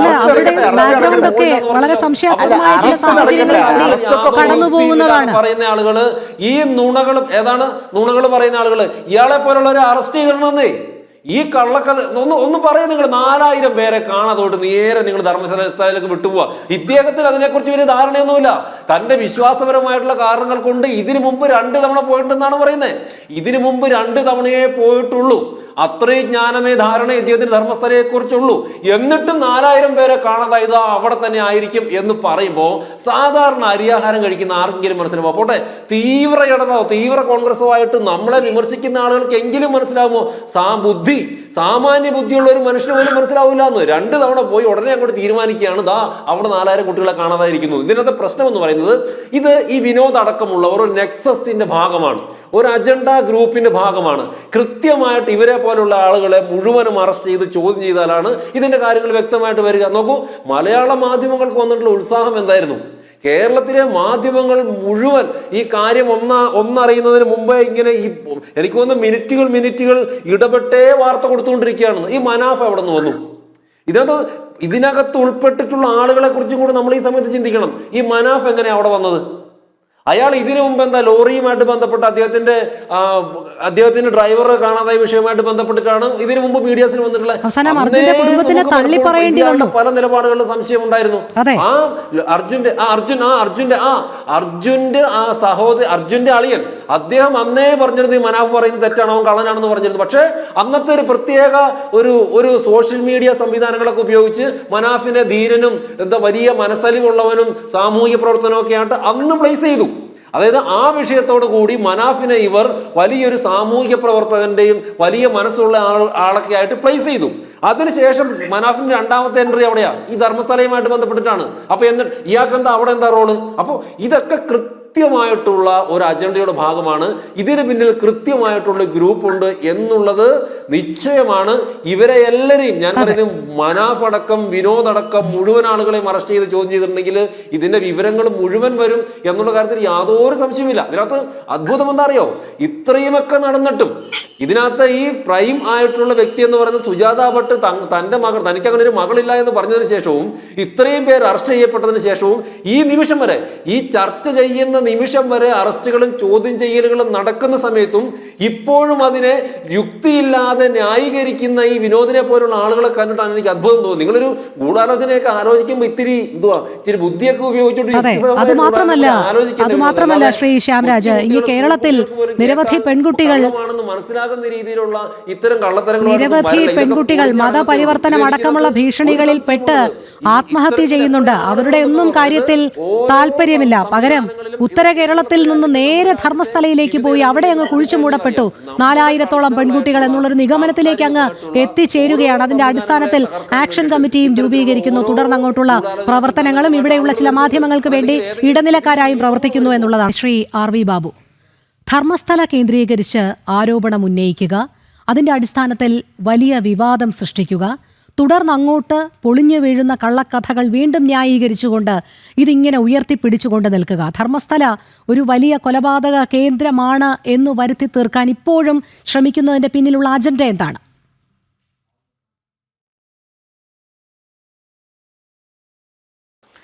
ഞാനിതിലേക്ക് കടക്കുമ്പോൾ ഇപ്പോൾ ഇവിടെ ജനം TV ഇതിനെക്കുറിച്ച് ചർച്ച ചെയ്തില്ല, ജനം TV ഇതിനെക്കുറിച്ച് വാർത്ത കൊടുത്തില്ല. എൻ്റെ ഓർമ്മയിൽ ഒരു 4 ദിവസം മുമ്പ് ജനം TV ഇതിനെക്കുറിച്ച് ചർച്ചയ്ക്ക് എന്നെ വിളിച്ചിരുന്നു, ചർച്ച ചെയ്തിരുന്നു എന്നാണ്. അപ്പോൾ ജനം TV ചർച്ച ചെയ്ത് വാർത്ത കൊടുത്തില്ല എന്നൊക്കെ പറയുന്നവർ, എന്നെ കേരളത്തിലെ ഒരു മുഖ്യധാരാ മാധ്യമം, ഞാൻ പേര് പറയുന്നില്ല, അതൊരു മര്യാദ ഇല്ലാത്തൊരു കാര്യമാവും എന്നുള്ളത് കൊണ്ട് ഞാൻ ആ ചാനലിൻ്റെ പേര് പറയുന്നില്ല, നല്ല റേറ്റിങ്ങിലൊക്കെ വളരെ മുൻനിരയിൽ നിൽക്കുന്ന ഒരു ചാനലാണ് ഇത്.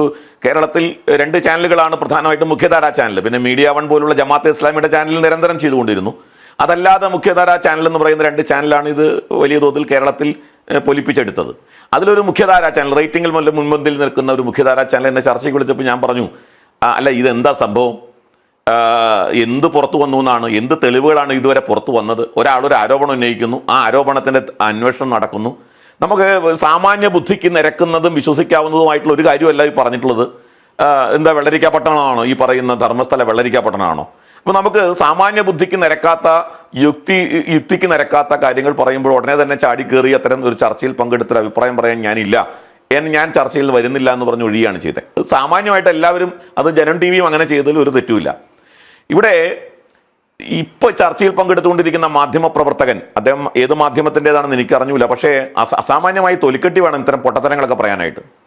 അദ്ദേഹം പറയുകയാണ്, അതായത് സുജാത ഭട്ടിന്റെ ഒരു വീഡിയോ, അദ്ദേഹം കർണാടകയിൽ ചെയ്തൊരു വീഡിയോ ഉയർത്തിയിട്ട് പറഞ്ഞു, സുജാത ഭട്ട് പറയുന്നത് തന്നെ കൊണ്ട് നിർബന്ധിച്ച് പറയിപ്പിച്ചതാണ്, അനന്യ ഭട്ട് എന്നൊരു മകള് തനിക്ക് ഇല്ല എന്നും ഒക്കെ പറയിപ്പിച്ചത് തന്നെ കൊണ്ട് ഒരു യൂട്യൂബർ നിർബന്ധിച്ച് പറയിപ്പിച്ചതാണെന്ന് ന്യൂസ് 18 കർണാടക ചാനലിനോട് പറഞ്ഞതായിട്ട്. ന്യൂസ് 18 ആണ് ഇതിലെ മറ്റൊരു പ്രതി കേട്ടോ. കേരളത്തിലെയും കർണാടകയിലെയും ന്യൂസ് 18 ചാനലാണ് ഈ വിഷയം പൊലിപ്പിച്ചെടുത്ത മറ്റൊരാൾ. എനിക്ക് അത്ഭുതം, ഒരു മാധ്യമപ്രവർത്തകന് വേണ്ടത് ഒരു കാര്യങ്ങളെ അപഗ്രഥിച്ച് അതിന്റെ സത്യം കണ്ടെത്താനുള്ള സാമാന്യ യുക്തിയും ബോധവുമാണ്. അത് ലെവലേശം ഈ മനുഷ്യനിലില്ല എന്ന് എനിക്ക് മനസ്സിലായി. കാരണം സുജാത ഭട്ട് SIT സുജാത ഭട്ടിനോട് ചോദിക്കുന്നു, അനന്യ ഭട്ടിന്റെ പിക്ചർ ഉണ്ടോ, ചിത്രമുണ്ടോ? സ്വന്തം മകളുടെ ചിത്രം അവരുടെ കയ്യിലില്ല. പോട്ടെ, ഇനി മകളുടെ ചിത്രം ഇല്ല എന്നുള്ളത് ഒരു കുറ്റമായിട്ട് നമ്മൾ കണക്കാക്കേണ്ട. പോട്ടെ, സുജാത ഭട്ട് പറയുന്നത് എൻ്റെ മകള് പഠിച്ചത് മണിപ്പാൽ മെഡിക്കൽ കോളേജിലാണ്. മെഡിക്കൽ കോളേജിൽ പോകുമ്പോൾ അനന്യ ഭട്ട് എന്നൊരു കുട്ടി അവിടെ പഠിച്ചിട്ടില്ല. അപ്പൊ അനന്യ ഭട്ടിന്റെ ചിത്രം കയ്യിലില്ല, അനന്യ ഭട്ട് പഠിച്ചതിന്റെ യാതൊരു തെളിവും അവിടെ ഇല്ല SIT അന്വേഷിക്കുമ്പോൾ. ആ സുജാത ഭട്ടിനെയാണ് ഇപ്പോൾ ഉയർത്തിക്കൊണ്ട് വീണ്ടും വരുന്നത്. സുജാത ഭട്ട് റിപ്പബ്ലിക് കന്നഡ TVക്ക് കൊടുത്ത ഒരു ഇന്റർവ്യൂ ഉണ്ട്, അത് താങ്കളൊന്ന് വായിച്ചു നോക്കണം. വായിക്കുമ്പോൾ എല്ലാം വായിക്കണം, അപ്ഡേറ്റ് ആവണം കേട്ടോ. ആരെങ്കിലും ഒരാൾ അപ്ഡേറ്റ് ആയ പോരാ, തികച്ചും അപ്ഡേറ്റ് ആവണം. റിപ്പബ്ലിക് TV കന്നഡയ്ക്ക് കൊടുത്ത ഇന്റർവ്യൂവിൽ അവർ പറയുകയാണ്, അതാണ് അടുത്ത കഥ. ഇതൊക്കെ ഒന്ന് അപ്ഡേറ്റ് ആക്കിയിട്ട് വരണം മിസ്റ്റർ ഇവിടെ ചർച്ചയ്ക്ക് വരുമ്പോൾ. ആ കഥ എന്താണെന്നറിയാമോ? വിമല അരവിന്ദ് എന്ന് പറയുന്ന 2 പേര്, ഒരു കപ്പിൾസ്, എൻ്റെ സുഹൃത്തുക്കളായിരുന്നു. അവരുടെ മകളാണ് അനന്യ. ഈ അനന്യ ഭട്ട് എന്ന് പറയുന്നത് വിമല അരവിന്ദ് എന്ന് പറയുന്ന എൻ്റെ സുഹൃത്തായിട്ടുള്ള കപ്പിൾസിന്റെ മകളാണ്. ഞങ്ങൾ തമ്മിൽ ഇടയ്ക്കിടയ്ക്ക് കാണാറുണ്ട്. അവരൊരുമിച്ച് ധർമ്മസ്ഥല ക്ഷേത്രത്തിൽ പോയപ്പോൾ അവരെ കാണാതായി, അനന്യ ഭട്ടിനെ കാണാതായി, അവരെ വലിച്ചു കൊണ്ടുപോകുന്നത് ഞാൻ കണ്ടു എന്നൊക്കെയാണ് സുജാത ഭട്ട് റിപ്പബ്ലിക് TV കന്നഡയോട് കൊടുത്ത ഇന്റർവ്യൂവിൽ. അതറിയാമോ? അങ്ങനെ ഒരു സംഭവം പറഞ്ഞതായിട്ട് അറിയാമോ? അപ്പൊ ഇതെല്ലാം പച്ച നുണ ഇങ്ങനെ TV ചാനലിൽ വന്ന് വിളിച്ചു പറയാൻ എത്ര രൂപയാണ് താങ്കൾക്ക് കിട്ടുന്നത്? ഇങ്ങനെ കിട്ടുന്നു എന്ന് ഞാൻ പറയുമ്പോൾ ഇത് വളരെ വ്യക്തമായിട്ട് ജോർജ് സോറോസിന്റെ ഓപ്പൺ സൊസൈറ്റിയിൽ നിന്നും ഫോർഡ് ഫൗണ്ടേഷനിൽ നിന്നും പണം പറ്റി ഇത്തരത്തിലുള്ള പെയ്ഡ് ന്യൂസുകൾ ചെയ്യുന്ന ആളുകളെ കുറിച്ച് ഇതിനകം തന്നെ പുറത്തു വന്നു കഴിഞ്ഞു. കേരളത്തിലെ ചാനൽ ചർച്ചകളിൽ സ്ഥിരമായിട്ട് പുറപ്പെടുന്ന ഒരു പത്രപ്രവർത്തകനൊക്കെ ഉണ്ട്. പണ്ട് ഗൾഫിലൊക്കെ ജോലി ചെയ്തിരുന്ന ആളാ. അയാൾ ഇപ്പോൾ അവിടുത്തെ പണി കഴിഞ്ഞിട്ട് ഇവിടെ ചാനൽ ചർച്ചകളിൽ മറ്റേ കൂലിത്തൊഴിലാളിയായിട്ട് പോയിട്ട് വർത്തമാനം പറയുന്നുണ്ട്. അപ്പോൾ അവരൊക്കെ ഒരു സ്റ്റോറിക്ക് 30,000 രൂപ വാങ്ങി സ്റ്റോറി ചെയ്യുന്നവരാ. ആർക്ക് വേണ്ടിയിട്ടാണ്? അവര് CAA വിരുദ്ധ സമരം നടന്നപ്പോൾ, കർഷക വിരുദ്ധ സമരം നടന്നപ്പോൾ ഒക്കെ, കാർഷിക നിയമത്തിനെതിരായിട്ടുള്ള സമരം നടന്നപ്പോഴൊക്കെ ഇത്തരത്തിലുള്ള പെയ്ഡ് ന്യൂസുകൾ ചെയ്ത് കാശുണ്ടാക്കിയ ആൾക്കാരാ.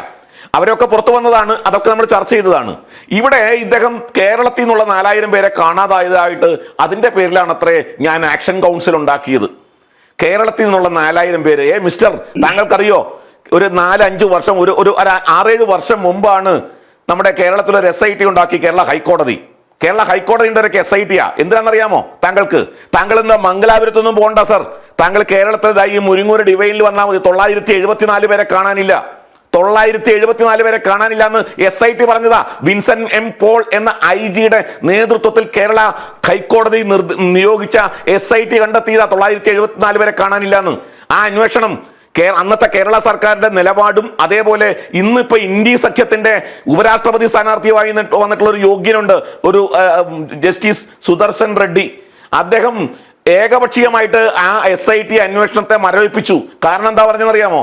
കാരണം പറഞ്ഞത് ഹൈക്കോടതിക്ക് SIT-യെ നിയോഗിക്കാനുള്ള അധികാരമില്ല എന്നാണ്. അല്ലാതെ മെറിറ്റിലേക്ക് പോയിട്ടല്ല. ഈ സംഭവം നടന്നതിന്റെ മെറിറ്റിലേക്ക് പോയിട്ടല്ല. അപ്പൊ താങ്കൾക്കൊരു ആക്ഷൻ കൗൺസിൽ ഉണ്ടാക്കണമായിരുന്നെങ്കിൽ ഈ മുരിങ്ങൂർ ഉണ്ടാക്കണമായിരുന്നു സർ. താങ്കൾ പോയിട്ട് മംഗലാപുരത്തല്ല ഉണ്ടാക്കേണ്ടത്. 974 പേര്. ഇവിടെ മംഗലാപുരത്ത് 400 പേര്, 100 കണക്കിന് ആളുകൾ എന്ന് പറയുമ്പോൾ 400 പേരുടെ പേര് വരെ പറഞ്ഞത്, 400 പേരുടെ എണ്ണം വരെ പറഞ്ഞത് അവിടെ കണ്ടെത്തി. എന്നിട്ട് ഇപ്പോ പറയുന്നത് SIT കണ്ടുപിടിക്കണം. എവിടെ കുഴിച്ചിട്ട ആളുകൾ എവിടെ പോയി എന്നുള്ളത് SIT കണ്ടുപിടിക്കണം. അതിന് ഉത്തരം നൽകേണ്ട SIT ആണെന്ന്. ഈ ചെന്നൈയിലുള്ള ഒരു സംഘം ഇവിടെ ഇത്തരത്തിലുള്ള ഇല്ലീഗൽ ബെറിയൽസ് നടന്നു എന്ന് പറയിപ്പിച്ചിട്ട് ആ ചെന്നൈയെ ചൂണ്ടിക്കാണിച്ച സ്ഥലം മുഴുവൻ കുഴിച്ചു നോക്കി. SIT പഠിച്ച പണി 18 നോക്കിയിട്ട് കിട്ടിയത് ഒരു പുരുഷന്റെ സ്കള്ളാണ്. ഇപ്പൊ പറയുന്നത് എന്താ, പുരുഷനെ കൊല്ലാമോ എന്നാണ്. പുരുഷനെ അല്ല സാറേ, ഒരു ഉറുമ്പിനെ പോലും കൊല്ലാൻ പാടില്ല. ഒരു ഉറുമ്പിനെ. പക്ഷെ പറഞ്ഞത് എന്തായിരുന്നു? 100 കണക്കിന് സ്ത്രീകളെ, കുട്ടികളെ ബലാത്സംഗം ചെയ്ത് കൊന്നു. എവിടെ? ക്ഷേത്ര നഗരിയിൽ, ധർമ്മസ്ഥലയിൽ ക്ഷേത്ര നഗരിയിൽ. അൽ ജസീറ TV വരെ റിപ്പോർട്ട് ചെയ്തു. ധർമ്മസ്ഥല എന്ന് പറയുന്ന ക്ഷേത്ര നഗരി 100 കണക്കിന് സ്ത്രീകളുടെയും കുട്ടികളുടെയും ശ്മശാനമാണ്, കുഴിച്ചുമൂടപ്പെട്ട സ്ഥലമാണെന്ന്. നിങ്ങൾക്കൊരു അജണ്ട ഉണ്ടായിരുന്നു. നിങ്ങളുടെ അജണ്ട എന്തായിരുന്നു? ഈ ധർമ്മസ്ഥല പോലെ മുമ്പ് അമൃതാനന്ദമയി മഠത്തിനെതിരെ ഇതേപോലുള്ള ആരോപണം കൊണ്ടുവന്നു. മുമ്പ് നമ്മുടെ തിരുപ്പതി, നമ്മുടെ സത്യസായി മഠത്തിനെതിരെ ഇതുപോലുള്ള ആരോപണം കൊണ്ടുവന്നു. നിങ്ങൾ ഇതുപോലെ ഹിന്ദു തീർത്ഥാടന കേന്ദ്രങ്ങളെ ലക്ഷ്യം വെച്ചുകൊണ്ട് നടത്തുന്ന ആരോപണങ്ങളാ. ഈ ആരോപണങ്ങൾ നിങ്ങൾ ആസൂത്രിതമായി നടത്തുന്നതാണ്. നിങ്ങൾ പെയ്ഡ് ന്യൂസായിട്ട് ചെയ്യുന്നതാണ്, ആസൂത്രിതമാണ്. അതുകൊണ്ടാണ് ഇവിടെ കേരളത്തിൽ നിന്ന് ഒരു നന്മമരം, എവിടെന്നാ കേരളത്തിൽ നിന്ന് ഒരു നന്മമരം ഇപ്പൊ കാണാനില്ല. ആ നന്മമരത്തെ കാണാനില്ല. അർജുനന്റെ സഹോദരി കേസ് കൊടുത്തു. വിഭാഗീയത സൃഷ്ടിക്കാൻ പോവുകയാണ്, കേരളത്തിൽ ഒരു സാമുദായിക സ്പർദ്ധ ഉണ്ടാക്കാൻ പോവുകയാണെന്ന് പറഞ്ഞ് അർജുനന്റെ സഹോദരി കേസ് കൊടുത്ത് അയാൾക്കെതിരെ കേസെടുത്തു. ആ നന്മമരം വണ്ടി പിടിച്ചു പോയിരിക്കുകയാണ് മംഗലാപുരത്തേക്ക്. എന്താ അവിടെ കൺവീനർ? എന്തിന്റെ കൺവീനർ? Media convener. എന്താ മീഡിയ കൺവീനർ? 100 കണക്കിന് വീഡിയോകൾ തെറ്റായിട്ട് വ്യാജ ആരോപണം ഉന്നയിച്ച് തെറ്റായ നരേറ്റീവുകൾ ഉണ്ടാക്കി ധർമ്മസ്ഥലയെ അപകീർത്തിപ്പെടുത്താൻ. ഇനി ഈ പരിപ്പോടെ വേവില്ല സർ. ഇനി നിങ്ങൾ ഇതും കൊണ്ട് നടന്നിട്ട് കാര്യമില്ല. എപ്പോഴാ നിങ്ങൾക്ക് നേരെ SIT വരണമെന്ന് കാത്തിരുന്നാൽ മതി. SIT വരും. കോൺഗ്രസിന്റെ ഗവൺമെന്റ് SIT-യാ, BJP ഗവൺമെന്റ് അല്ല. BJP ഗവൺമെന്റ് ആണെങ്കിൽ അന്വേഷണം അട്ടിമറിച്ചു നിങ്ങൾക്ക് ആരോപിക്കായിരുന്നു. ഇപ്പൊ അതും പറ്റൂല. കാരണം സിദ്ധരാമയ്യയുടെ ഗവൺമെന്റ് ആണ്. കടുത്ത ഹിന്ദു വിരുദ്ധ ഒരു ഗവൺമെന്റ് ആണ് അവിടെ ഉള്ളത് എന്ന് എല്ലാവർക്കും അറിയാം. ആ സിദ്ധരാമയ്യയുടെ നേതൃത്വത്തിലുള്ള ആ സർക്കാരിന്റെ കീഴിലുള്ള SIT ഇപ്പോ ഇനി നാളെ നിങ്ങളുടെ വീട്ടിന്റെ മുറ്റത്തെത്തും. യാതൊരു സംശയം വേണ്ട. കാരണം നിങ്ങളെപ്പോലുള്ള ആളുകൾ സൃഷ്ടിച്ച ഇത്തരത്തിലുള്ള തെറ്റായ വ്യാജ ആരോപണങ്ങൾ ഒരു വലിയ സമൂഹത്തെ, ഒരു വലിയ പ്രദേശത്തെ, ഒരു വലിയ പവിത്ര നഗരത്തെ അപകീർത്തിപ്പെടുത്തുന്നതായിരുന്നു. അതിന് നിങ്ങൾ മാപ്പ് പറഞ്ഞേ പറ്റൂ. നിങ്ങളെ കൊണ്ട് മാപ്പ് പറയിപ്പിച്ചേ ഞങ്ങൾ അടങ്ങും. മിസ്റ്റർ ശ്രീ KC ചന്ദ്രൻ, താങ്കളുടെ സ്വന്തം സ്ഥലമാണ് ധർമ്മസ്ഥല. താങ്കൾക്ക് ആ പ്രദേശത്തെക്കുറിച്ച് നന്നായിട്ടറിയാം. താങ്കൾ നേരത്തെ തന്നെ പറഞ്ഞു അവിടം എങ്ങനെയാണ് കഴിഞ്ഞിരുന്നത് എന്നുള്ളത്. ഈ ക്ഷേത്ര നഗരി എത്രമാത്രം പ്രശസ്തമായിരുന്നു, അവർ ആ ക്ഷേത്ര ട്രസ്റ്റ് അവരുടെ ജനങ്ങളെ എങ്ങനെയാണ് ചേർത്ത് പിടിച്ചിരുന്നത്, ചാരിറ്റി അടക്കമുള്ള കാര്യങ്ങൾ ചെയ്തിരുന്നത് എന്നതടക്കം വളരെ സമാധാനപൂർണ്ണമായി ജീവിച്ചിരുന്ന ഒരു പ്രദേശം. പക്ഷേ അപ്പോഴേക്കുമാണ് അവിടെ ചില നിഗൂഢ ശക്തികൾ വരുന്നു. അവരുടെ പ്രത്യേക താല്പര്യങ്ങൾ സംരക്ഷിക്കുന്നതിന് വേണ്ടി ചെറിയ ചെറിയ ഗ്രൂപ്പുകൾ ഉണ്ടാക്കുന്നു. അതിന് ശേഷം ഈ ഗുണ്ടാപ്പിരിവ് അടക്കമുള്ള കാര്യങ്ങളിൽ ഏർപ്പെടുന്നു. അതൊരു ഭൂമി കച്ചവടം അല്ലെങ്കിൽ ഭൂമാഫിയയിലേക്ക് തിരിഞ്ഞതിൻ്റെ അടിസ്ഥാനത്തിൽ പിന്നീട് ഏറ്റവും കൂടുതൽ ക്ഷേത്രഭൂമിയുള്ള ആ പ്രദേശം കൈയടക്കി കഴിഞ്ഞാൽ തങ്ങൾക്കുണ്ടാകുന്ന നേട്ടത്തെക്കുറിച്ച് അവർ ചിന്തിക്കുന്നു.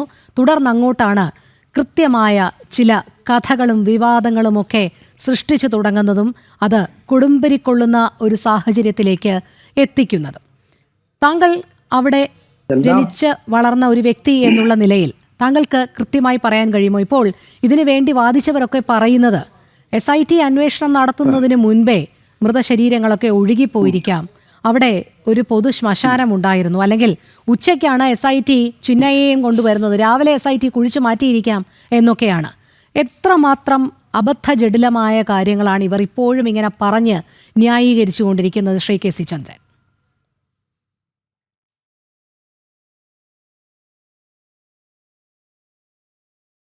ഈ സുജാത ഭട്ട് തന്നെ പറഞ്ഞല്ലേ, CBI ഉദ്യോഗി എന്നാണ് പറഞ്ഞത് ആ പുള്ളി.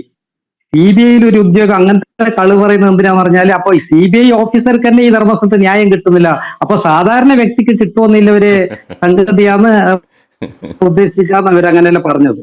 പിന്നെ ഏത് സംഗതിയിൽ നോക്കിയെങ്കിൽ പിന്നെ ഈ വിനോദ് പറയുന്ന പോലെ സുജാത ഭട്ടിനെ ആരും പേടിപ്പിച്ചിട്ട് വീഡിയോ ഒന്നും ചെയ്തിട്ടൊന്നും ഉണ്ടാവുന്നില്ല. അത് ഒരു കളി പറയാൻ അറിയുന്നവർ വീണ്ടും ഒരു കളി പറയാൻ പറ്റുമല്ലോ, അതാണ് അതിന്റെ ഉദ്ദേശം. പിന്നെ ഈ ധർമ്മസ്ഥലത്തിനെ പറ്റി അറിയണമെങ്കിൽ ഒരു വിശ്വാസം വേണം. ഈ ധർമ്മസ്ഥലത്തിനെ മനസ്സിലാക്കണമെങ്കിൽ ഒരു നല്ല ഹൃദയം വേണം. ഈ ധർമ്മസ്ഥലത്തിന്റെ ഒരു നല്ല വിഷയങ്ങൾ ഏത് മനസ്സിലാക്കണം അവനൊരു നല്ലൊരു വ്യക്തിയായിരിക്കണം. ഇല്ലാണ്ട് ഏതൊരു മനുഷ്യന് ഈ ധർമ്മസ്ഥലത്തിന് അറിയാൻ പറ്റും. ഇതൊരു നല്ലൊരു സ്ഥലമാണ്. ഇവിടെ ഈ ഒരു ഇറുമ്പിനെ പോലും നൊമ്പലിക്കാൻ പറ്റാത്ത അങ്ങനത്തെ പറ്റിക്കൂടാ, ഒന്നും ചെയ്യാൻ പാടില്ല എന്നില്ല ധർമ്മത്തിന്റെ ആളാണ് വീരേന്ദ്ര ഹെഗ്ഡേജി. അയാൾ ഒരുപാട് എഡ്യൂക്കേഷൻ ട്രസ്റ്റ് ചെയ്തിട്ടുണ്ട്, ഒരുപാട് ആയുർവേദിക് മെഡിക്കൽ കോളേജ് പഠിക്കാൻ വേണ്ടി കുട്ടികൾക്ക് ചെയ്തു കൊടുത്തിട്ടുണ്ട്. പിന്നെ ഇവിടെ വരുന്നവർക്ക് ഒരുപാട് ദാനധർമ്മങ്ങൾ ചെയ്യുന്നുണ്ട്, ഇല്ല എന്നല്ല. അയാൾ വെറും ഒരു സിമ്പിൾ മനുഷ്യനാണ്. ഈ വേറെ എല്ലാ ദിക്കിൽ കാണുന്ന അങ്ങനത്തെ മൊക്തസർ പോലെ ഒരുപാട് ആഭരണങ്ങളോ ധരിച്ചിട്ടോ അല്ല വജ്രാഭരണമായ കിരീടങ്ങൾ ഇട്ടിട്ടോ ഇരിക്കുന്ന ആളുമല്ല, ഒരു മാജിക് ആക്കുന്ന ആളുമല്ല, ഒരു എന്തെങ്കിലും ഒരു സൃഷ്ടിച്ചിട്ട് ഇങ്ങനെ കൊടുക്കുന്നതല്ല. സത്യസന്ധനായ വ്യക്തിയാണ്. ആര് വന്നാലും കഷ്ടങ്ങൾ പറഞ്ഞാൽ അയാൾ ആ പീഠത്തിൽ ഇരുന്നിട്ടുണ്ടെങ്കിൽ അയാൾ പറയും, ആ ഭഗവാന്റെ നല്ലത് കൊണ്ട് നിങ്ങൾ നല്ലതായിക്കോളും, നല്ലതാവുന്നില്ല, ഒരു സഹായം ചെയ്തിട്ട് വിടുക അയാൾ. ഇതാണ് ഇവിടുത്തെ ദിനനിത്യം നടക്കുന്നത്. അയാൾ രാവിലെ എണീച്ചിട്ട് ഭഗവാനോട് ഒരു വിശ്വാസികൾക്ക് അത് മനസ്സിലാവും, പ്രാർത്ഥന ചെയ്യുന്നത് ഇവിടെ വരുന്ന യാത്രാർത്ഥികൾക്ക് നല്ലതായി അവർ വിചാരിച്ച കാര്യങ്ങൾ നടത്തി കൊടുക്കട്ടെ, എല്ലാവരും നല്ല സുഖമായി ജീവിക്കട്ടെ എന്ന് അയാൾ പ്രാർത്ഥിക്കുന്നുണ്ട്. കൂടാണ്ട് ഈ വീരേന്ദ്ര ഹെഗ്ഡേജി എന്ന് പറയുന്ന ആള് ഇവിടുത്തെ ഒരു 5 ദൈവത്തിന്റെ പ്രതിനിധിയാണ്. അതായത് കുമാരസ്വാമി, കാളരാഹു, കാളർക്കായി, കന്യാകുമാരി, അണ്ണപ്പസ്വാമി എന്ന് പറയുന്ന ഈ 5 ദൈവങ്ങളെ ഒരു പ്രതിനിധിയാണ്, പരമ്പരാഗതമായിട്ട് വന്നിട്ടുള്ളതാണ്. അതുകൊണ്ട് അയാൾ ഇവരെല്ലാം ഈ കള്ളം പറയുന്നതിൽ ഇയാൾ ഉത്തരിക്കൂല. ഈ കള്ളം പറയുന്നവരോട് ഉത്തരിച്ചാൽ വീണ്ടും വീണ്ടും കള്ളം പറയണല്ലോ. അപ്പൊ അതുകൊണ്ട് അങ്ങനെയൊന്നും പറയൂല. അയാൾ നല്ല സത്യസന്ധനായ ആളാണ്. അയാൾ നല്ല രീതിയിൽ നടക്കുന്നത് നല്ലൊരു ധർമ്മസ്ഥലമാണ്. ഈ ധർമ്മസ്ഥലം ഈ ഒരുപാട് ചാനലുകാർ മലയാളി ചാനലിലെല്ലാം എന്തൊക്കെ പറഞ്ഞു, അവര് ധർമ്മസ്ഥലത്തിന് അറിഞ്ഞിരിക്കണ്ടേ? ഒരു ധർമ്മസ്ഥലം വന്നിട്ട് കണ്ടാലല്ലേ പറയാൻ പറ്റി. 100 പെൺകുട്ടികളെ കൊല അവൻ സമീർ പറയുന്നു, 1000കണക്കിന് പെൺകുട്ടികളെ കൊലാണ്. എന്തിനു വേണ്ടി ഇവിടെ പെൺകുട്ടികളെ കൊല ചെയ്യണം? ഇവര് ആർക്ക് വേണ്ടിയിട്ട് പെൺകുട്ടിയെ കൊല ചെയ്യണം? ഒന്നും ചെയ്തിട്ടില്ല. പക്ഷെ ഈ നദി, പുണ്യനദി നേത്രാവതി നദിയിൽ കാലുരുന്തി വീണിട്ട് മരിച്ചിട്ടുണ്ടെങ്കിലോ അല്ല ആരെങ്കിലും ഇങ്ങനെ പുഴക്കി ചാടി മരിച്ചിട്ടുണ്ടെങ്കിലോ, കാശിയിൽ പോയിട്ട് അതുപോലെ ചെയ്യുന്നവർ ഇടി ചെയ്യുന്നവരുണ്ട്. ചെയ്താൽ അതിനായിട്ടുള്ള ആൾക്കാർ, അതിന് അഡ്രസ് ഉണ്ടെങ്കിൽ ഇവർ തന്നെ ആ ബോഡീനെ അവർ വീട്ടിലേക്ക് അയച്ചു കൊടുക്കുന്നുണ്ട്. അല്ലാണ്ട് അവർ ഇവിടെ തന്നെ ഉണ്ടെങ്കിൽ അവർ തന്നെ കൊണ്ടുപോകുന്നുണ്ട്. ഒരു വേള ആരുമില്ലാത്ത അനാഥ ഇന്ന് ധർമ്മസ്ഥലം വന്നാലും ഒരു 5-8 ആൾക്കാർ ഇവിടെ ഇങ്ങനെ നടന്നുകൊണ്ടുണ്ടാവും. അവർക്ക് ഒരു അഡ്രസ് ഉണ്ടാവില്ല, ഒരു ആധാരം ഉണ്ടാവില്ല, ജീവിക്കാൻ ഒരു മാർഗവും ഇല്ലാത്തത് കൊണ്ട് ധർമ്മസ്ഥലം വന്ന് ആഹാരം കഴിച്ചുകൊണ്ട് ഇവിടുന്ന് കിട്ടും സഹായം വാങ്ങി ഇവിടെ തന്നെ ജീവിച്ച് ഇവിടെ തന്നെ മരിച്ചു പോകും. അന്നേരം അതിന് പഞ്ചായത്തോ പോലീസോ പോയിട്ട് അതിനെ ദഫനം ചെയ്യും. അതല്ലാണ്ട് പിന്നീട് കൊല ചെയ്യേണ്ട ആവശ്യം ഒന്നുമില്ല, കൊല ചെയ്തിട്ടുമില്ല. പിന്നെ ഇവിടെ ഡോക്ടർ പറഞ്ഞിട്ടുള്ളത് 70 അയാൾ പോസ്റ്റ്മോർട്ടം ചെയ്ത ശവത്തിന് തൊടാൻ പറ്റാത്തത്. അതായത് ചിലപ്പോ ഈ വേറെ വേറെ നാട്ടിൽ നിന്ന് വന്ന പുഴയിൽ നിന്ന് ഒഴുകിയിട്ട് വന്നതായിരിക്കാം. അതിൽ എല്ലും കുത്തികൾ കിട്ടിയാൽ അതിനൊക്കെ ഇവർ ഈ ശുചീകരണ തൊഴിലാളികൾ അവരെ എടുത്ത് സൈഡിട്ടിട്ട് ഒരു ഡോക്ടർ വന്നിട്ട് അതിനെ പരിശോധിച്ചിട്ട് പോലീസ് മുഖാന്തരം അതിനെ ദഫന് ചെയ്യും. കൂടാണ്ട് ഒരുപാട് കാലം ബാക്ക് പോയ ഈ ധർമ്മസ്ഥല ഗ്രാമത്ത് ഈ ധർമ്മസ്ഥലത്ത് ശ്മശാനം ഉണ്ടായിട്ടില്ല. അപ്പോ ചിലവരെ സ്വന്തക്കാരെ വീട്ടിൽ നമ്മളെ തന്നെ അയച്ചിട്ട് നമ്മളെ പൂർവ്വജരൊക്കെ മരിച്ചിട്ടുണ്ടെങ്കിൽ നമ്മൾ ഇവിടെ ഒഴിവില്ല സ്ഥലം കണ്ടിട്ട് ആ ഒഴിവില്ല സ്ഥലത്തിൽ ദഫന ചെയ്യുകയാണ്. പണ്ടൊക്കെ അതാണ് ഇരുന്നത്. 2000 കഴിഞ്ഞ പിന്നെ 2000 ആണ്ട് കഴിഞ്ഞതിന് പിന്നെ ഈ ധർമ്മസ്ഥലത്തേക്ക് ഒരു രുദ്രഭൂമി നമ്മളെ പൂജനീയ വ്യക്തിയായ വീരേന്ദ്രഗിരി തന്നെ കെട്ടിക്കൊടുത്തു. അതല്ലാണ്ട് ഈ മംഗലാപുരം ജില്ലയിൽ ഒരുപാട് രുദ്രഭൂമികൾ ഇയാൾ തന്നെ ഉണ്ടാക്കി കൊടുത്തിട്ടുണ്ട്.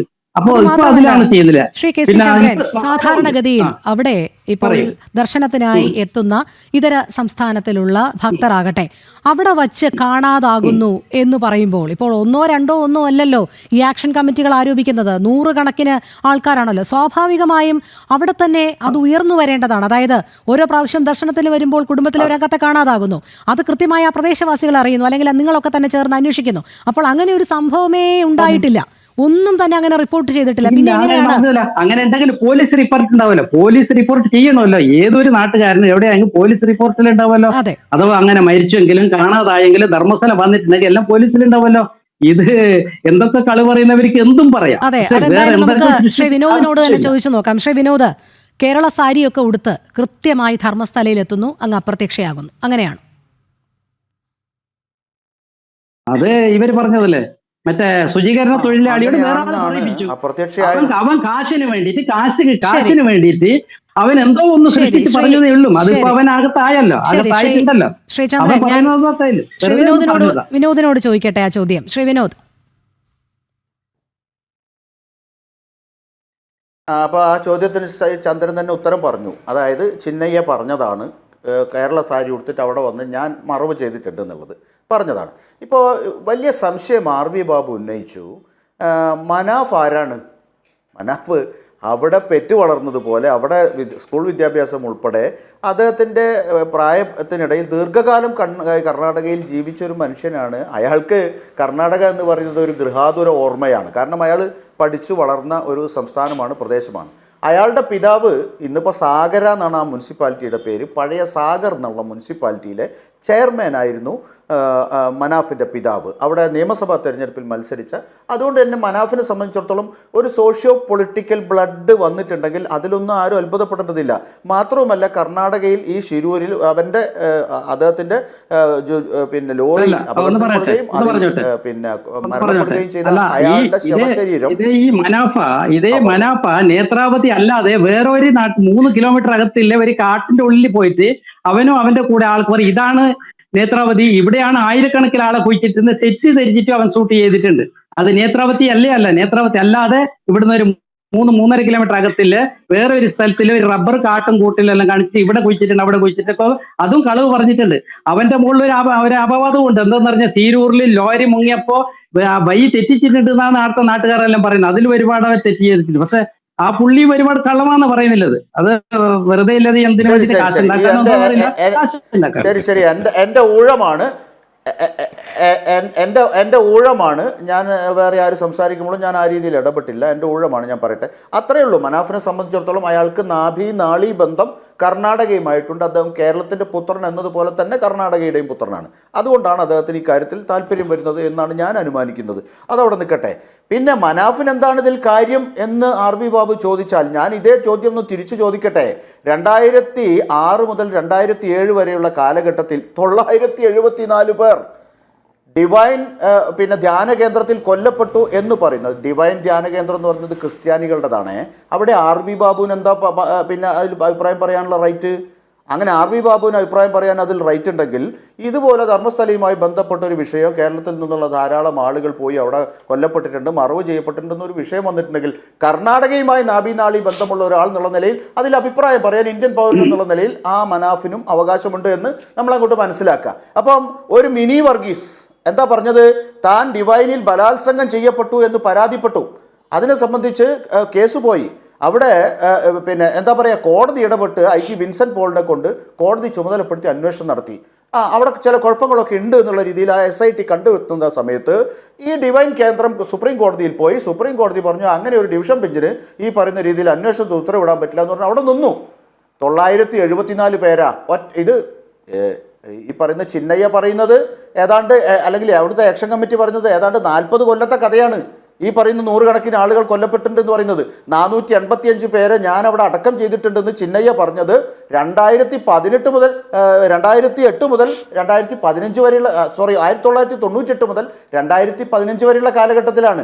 ഇവിടെ എന്താ പറഞ്ഞത് ശ്രീ RV ബാബു? 2006, 2007 കാലഘട്ടത്തിൽ ഒരൊറ്റ വർഷം കൊണ്ട് എത്രയാണ്? 974 പേർ. അതവിടെ നിൽക്കട്ടെ, ഞാൻ ഡിവൈനിൽ നടന്ന ദുരൂഹമരണോ മറ്റുള്ള സംഭവമൊന്നുമില്ല. അന്ന് എന്തുകൊണ്ടാണ് പിന്നെ നിങ്ങൾ ആക്ഷൻ കമ്മിറ്റി ഉണ്ടാക്കുക? അന്ന് എനിക്ക് സൗകര്യമില്ലെന്നേ അതിൻ്റെ ആക്ഷൻ കമ്മിറ്റിക്ക് പോകാൻ, അതുകൊണ്ട് അതിന് പോയില്ല.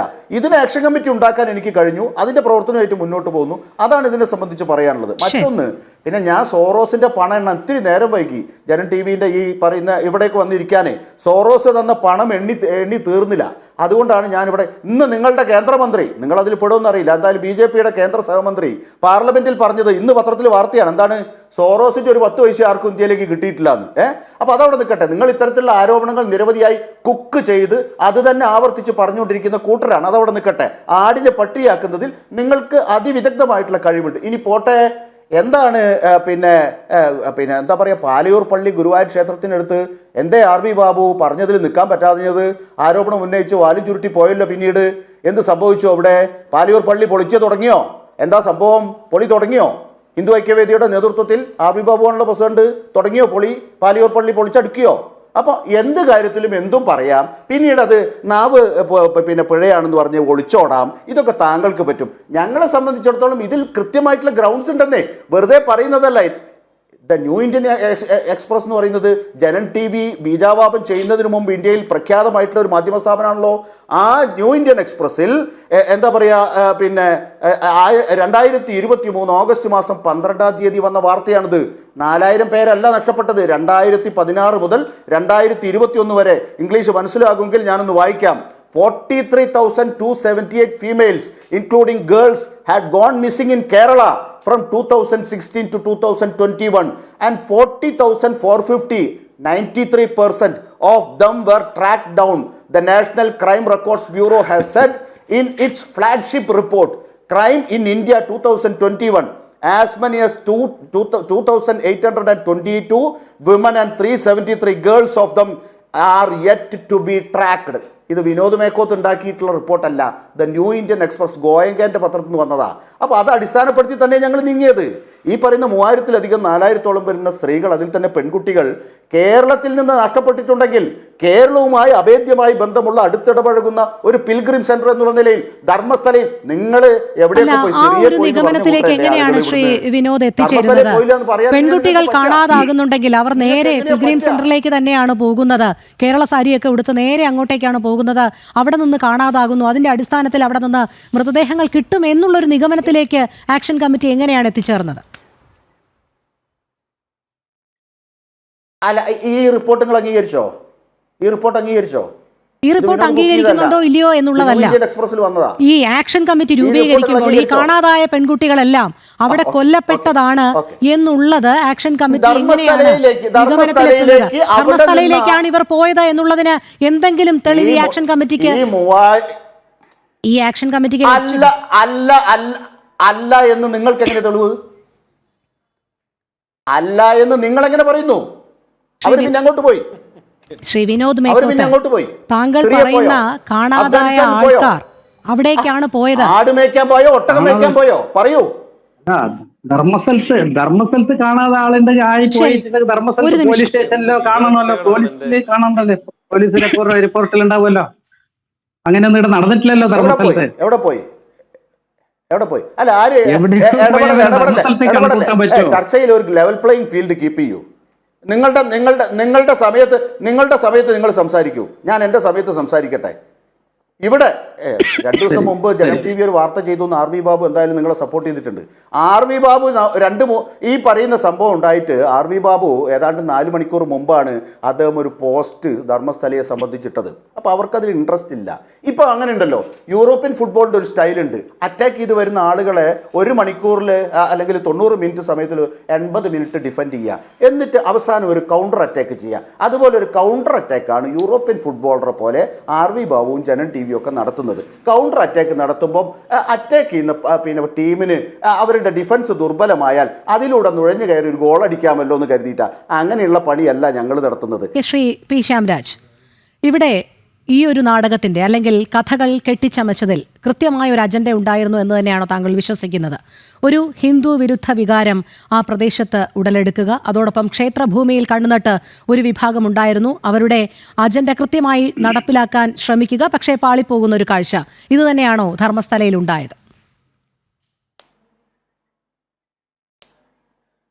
രോഹിണി, സാധാരണ ഈ വിനോദ് മേക്കോത്തിനെ പോലുള്ള ആളുകളെ ചർച്ചയ്ക്ക് വിളിക്കരുത് എന്നാണ് ഞാനൊക്കെ പറയുക. പക്ഷെ ഇന്ന് ഞാൻ പറയുന്നത് ഇവരെ പോലുള്ള ആളുകളെ വിളിക്കണം. കാരണം എങ്കിൽ മാത്രമാണ് എങ്ങനെയാണ് നമ്മുടെ സാംസ്കാരിക ചിഹ്നങ്ങളോടും ക്ഷേത്രങ്ങളോടും എതിരെയൊക്കെ ഒരു ഗൂഢാലോചന നടക്കുന്നത്, അപ്പോൾ ആരൊക്കെയാണ് ഇതിൻ്റെ പിന്നിലുള്ളത് എന്നൊക്കെ സാധാരണ ജനങ്ങൾക്ക് കൂടി മനസ്സിലാക്കാൻ വേണ്ടിയിട്ട് സാധിക്കും. ഞാൻ ആദ്യം പറഞ്ഞ പോയിന്റുകളിലേക്ക് തന്നെ വീണ്ടും വരികയാണ്. നോക്കൂ, ഇതിപ്പോൾ ഇദ്ദേഹത്തിൻ്റെ ചർച്ചകളിലാകെ ഇദ്ദേഹം ചെയ്ത ഒരു കാര്യം ആദ്യം തന്നെ മനാഫിനെ ന്യായീകരിക്കുകയാണ്. മനാഫും കർണാടകയുമായിട്ട് നാഭീനാള ബന്ധമാണ്. മനാഫ് അവൾ കർണാടകത്തിൽ ജനിച്ചോ ജീവിച്ചോ എന്നുള്ളതൊന്നുമല്ല. അയാൾക്ക് ഇതിനെന്താണ് ഇൻട്രസ്റ്റ്? ഇനി അയാളുടെ അച്ഛൻ അവിടെ ഇലക്ഷന് മത്സരിച്ചുകൊണ്ട് അയാൾക്കൊരു സാമൂഹിക പ്രതിബദ്ധത ഉണ്ടെന്ന് തന്നെ വെച്ചു.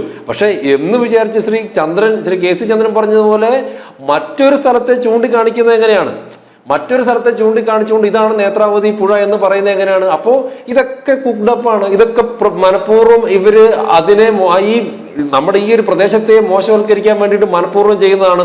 ഇവിടെ ഈ വിനോദ് മേക്കോത്തിന്റെ സംസാരം കേട്ടതൊന്നും കണ്ട നീ അവിടെ നിൽക്കുക, കേട്ട ഞാൻ പറയാം എന്ന് പറയുന്ന പോലെയാണ്. ആകെ 2 തവണ ആ പ്രദേശത്ത് പോയിട്ടുണ്ട്. പക്ഷെ അതിനെക്കുറിച്ചിട്ട് ഇങ്ങനെ സംസാരിച്ചുകൊണ്ടേ ഇരിക്കലാണ്. ഒന്ന് ഈ ഒരു ചർച്ച ഒന്ന് റിവൈൻഡ് ചെയ്ത് നോക്കണം. തുടക്കത്തിൽ അദ്ദേഹത്തിന്റെ സമയത്ത് അദ്ദേഹം പറഞ്ഞത് 4000 പെൺകുട്ടികളെ കാണാതായിരുന്ന. ഇപ്പൊ ഇംഗ്ലീഷ് അറിയാമോ എന്നൊക്കെ ചോദിച്ചിട്ട് വരുന്നൊരു പത്രത്തിന്റെ റിപ്പോർട്ടൊക്കെ എടുത്തിട്ട് വന്നിട്ട് പറയുന്നത് ഇപ്പൊ 2000 ആക്കി. ഈ ഒരു ചർച്ചയിൽ തന്നെ ഇങ്ങനത്തെ നുണ പറയുന്ന, ഈ ഒരു ചർച്ചയിൽ തന്നെ ഇങ്ങനെ പരസ്പര ബന്ധമില്ലാത്ത വാദങ്ങൾ ഉന്നയിക്കുന്ന ഇയാളെ പോലെ ആളുകളെ വീണ്ടും ഞാൻ പറയുന്നു അറസ്റ്റ് ചെയ്ത് ചോദ്യം ചെയ്തിട്ടുണ്ടെങ്കിൽ കൃത്യമായിട്ടുള്ള കാര്യങ്ങൾ പുറത്തു വരും എന്ന് തന്നെയാണ് എനിക്ക് തോന്നുന്നത്. നോക്കൂ, നമ്മളൊരു കാര്യം, ഒരു ആരോപണം ഉന്നയിക്കുന്ന സമയത്ത് അതിനെന്തെങ്കിലുമൊക്കെ ഒരു ലോജിക്ക് ഉണ്ടാവണം. അപ്പൊ ആ ലോജിക്കുകളെല്ലാം ഇപ്പൊ തകർന്ന് വീഴുകയാണ്. ഇപ്പൊ ഇതിന്റെ അവസാനത്തെ വന്ന വാർത്ത എന്താ അറിയാം? ഇപ്പൊ ഇന്ന് വന്ന വാർത്ത എന്ന് പറയുന്നത് അവിടെ നിന്ന് കണ്ടെടുത്ത തലയോട്ടികൾ പോലും പുറത്തുനിന്ന് കൊണ്ടുവരുന്നതായിരുന്നു. അപ്പൊ ആരായി ചിന്നയ്യ? എന്താണ് ഇത്? ഞാൻ പറയുന്നത് നമ്മൾ വളരെ വലിയ രീതിയിൽ കേരളത്തിലെ മറ്റു മാധ്യമങ്ങൾ കൂടി ചർച്ച ചെയ്യേണ്ടതും, വിശിഷ്യ പൊതുസമൂഹം, അതിൽ വിശിഷ്യ ഹിന്ദു സമൂഹം, ഇത് വളരെ പ്രാധാന്യത്തോടെ ചർച്ച ചെയ്യേണ്ട ഒരു വിഷയം കൂടിയാണ്. ആരാണ് ഈ ചിന്നയ്യ? അയാൾ എന്തിനാണ് ഈ മുഖം മറച്ച്? എനിക്ക് തോന്നുന്നു ഈ ഹൊറർ സിനിമകളിലൊക്കെ കണ്ടതുപോലെ എന്തൊക്കെയോ ഒരു സിമ്പിളുള്ള ഒരു മാസ്ക് ഒക്കെ ഇട്ടിട്ട് അയാൾ ഈ മുഖം മറച്ച് വരികയാണ്. പോട്ടെ, അയാൾ എന്തിനാണ് പുറത്തുനിന്ന് തലയോട്ടികൾ കൊണ്ടുവന്ന് ഇവിടെ കുഴിച്ചിട്ട്? എന്താണ് ഈ സുനിത ഭട്ട് എന്ന് പറയുന്ന ഒരു സ്ത്രീ അവർക്കില്ലാത്ത മകൾ ഉണ്ട് എന്ന് പറഞ്ഞത് എന്തിനാണ്? ഈ യൂട്യൂബർ സമീറിനെ പോലെയുള്ള ആളുകൾ എവിടെ നിന്നാണ് പൊട്ടിമുളച്ചത്? ഈ മനാഫിനെ പോലെയുള്ള ആളുകൾ എവിടെ നിന്നാണ് മുളച്ചത്? ഈ പറഞ്ഞ ഈ വിനോദ് എന്ന് പറയുന്ന വ്യക്തി അത് ചോദിക്കുന്ന ചോദ്യം കാണണം. 4000 അല്ലെങ്കിൽ 2000 പെൺകുട്ടികളെ കാണാതായവർ അങ്ങോട്ടല്ല പോയത് എന്ന് ജനം TV തെളിയിക്കണമെന്നാണ്. ധർമ്മസ്ഥലയിലേക്കല്ല പോയത് എന്ന് ജനം TV തെളിയിക്കണമെന്നാണ് പറയുന്നത്. നിങ്ങളൊരു വാദം ഉന്നയിക്കുമ്പോൾ, ഒരു ആരോപണം ഉന്നയിക്കുമ്പോൾ നിങ്ങൾ എന്താ ചെയ്തത്? ആ ആരോപണം തെളിയിക്കാൻ നിങ്ങളാണ് ബാധ്യസ്ഥരായിട്ടുള്ളവര്. അവിടെ നിന്ന് 2000 കുട്ടികളെ കാണാതായി അല്ലെങ്കിൽ 4000 കുട്ടികളെ കേരളത്തിൽ നിന്ന് കാണാതായെങ്കിൽ അത് എങ്ങനെ പോയി, എവിടെ പോയി? അല്ല, ധർമ്മസ്ഥലയിലാണ് അവർ കൊല്ലപ്പെട്ടതെങ്കിൽ അത് തെളിയിക്കേണ്ടത് നിങ്ങളാണെന്ന്. അതല്ലാതെ അവരാരും അങ്ങോട്ടല്ല എന്ന് പോയത് എന്ന് തെളിയിക്കേണ്ട ബാധ്യത മറ്റാരുടെയുമല്ല. അപ്പൊ ഈ ഒരു സാമാന്യ ബോധം പോലും ഇല്ലാത്ത ആള്, ഞാൻ വീണ്ടും ചോദിക്കുന്നു, ഇദ്ദേഹം ഏത് മാധ്യമ പ്രവർത്തകനാണ്? ഏത് മാധ്യമത്തിൽ പ്രവർത്തിക്കുന്ന ആളാണ്? എന്താണ് ഇദ്ദേഹത്തെ പോലുള്ള ആളുകളുടെ ഇൻട്രസ്റ്റ് എന്താണ്? അപ്പോൾ ഇവരെ എല്ലാവരെയും കൂട്ടി വായിക്കുമ്പോൾ ഈ പറഞ്ഞ ആരാണ്, ഈ വിനോദ്, ഈ മനാഫ്, സമീർ, ഇവരെ എല്ലാം കൂട്ടി വായിക്കുമ്പോൾ ഒരു കാര്യം ഉറപ്പാണ്, ഇതിൽ വളരെ കൃത്യമായിട്ടുള്ള ഗൂഢാലോചന നടന്നിട്ടുണ്ട്. ആ ഗൂഢാലോചന എന്ന് പറയുന്നത് ധർമ്മസ്ഥല എന്ന് പറയുന്ന സ്ഥലത്തെ മോശമാക്കി കാണിക്കാനും അതോടൊപ്പം തന്നെ ഒരു ഹിന്ദു സ്പിരിച്വൽ അല്ലെങ്കിൽ നമ്മുടെ രാജ്യത്തെ ഒരു സ്പിരിച്വൽ ഭാഗത്തെ ഒരു ഏരിയയെ മോശമാക്കി കാണിക്കുവാനും വേണ്ടിയിട്ടുള്ള വലിയ ഒരു ഗൂഢാലോചനയുടെ ഒരു ഭാഗമാണ് ഇവർ ചെറിയ മീനുകളാണ് എന്നൊന്നും ഞാൻ വിചാരിക്കുന്നില്ല. കാരണം ഇപ്പോഴും അയാളുടെ കോൺഫിഡൻസ് നിങ്ങൾ നോക്കൂ. ഈ വിഡിതം പറയുമ്പോഴും എല്ലാ തെളിവുകളും തങ്ങൾക്ക് എതിരാകുമ്പോഴും അദ്ദേഹത്തിന് കോൺഫിഡൻസ് നോക്കൂ. ആ കോൺഫിഡൻസ് എന്ന് പറയുന്ന വലിയൊരു ടീമിന്റെ ഭാഗമായിട്ട് ഇരുന്നുകൊണ്ട് തന്നെയുള്ള കോൺഫിഡൻസ് ആണ്. അതുകൊണ്ടാണ് ഞാൻ തുടക്കത്തിൽ പറഞ്ഞത്, ഇതുപോലെയുള്ള ആളുകളെ നിങ്ങൾ ചർച്ചയ്ക്ക് വിളിക്കണം.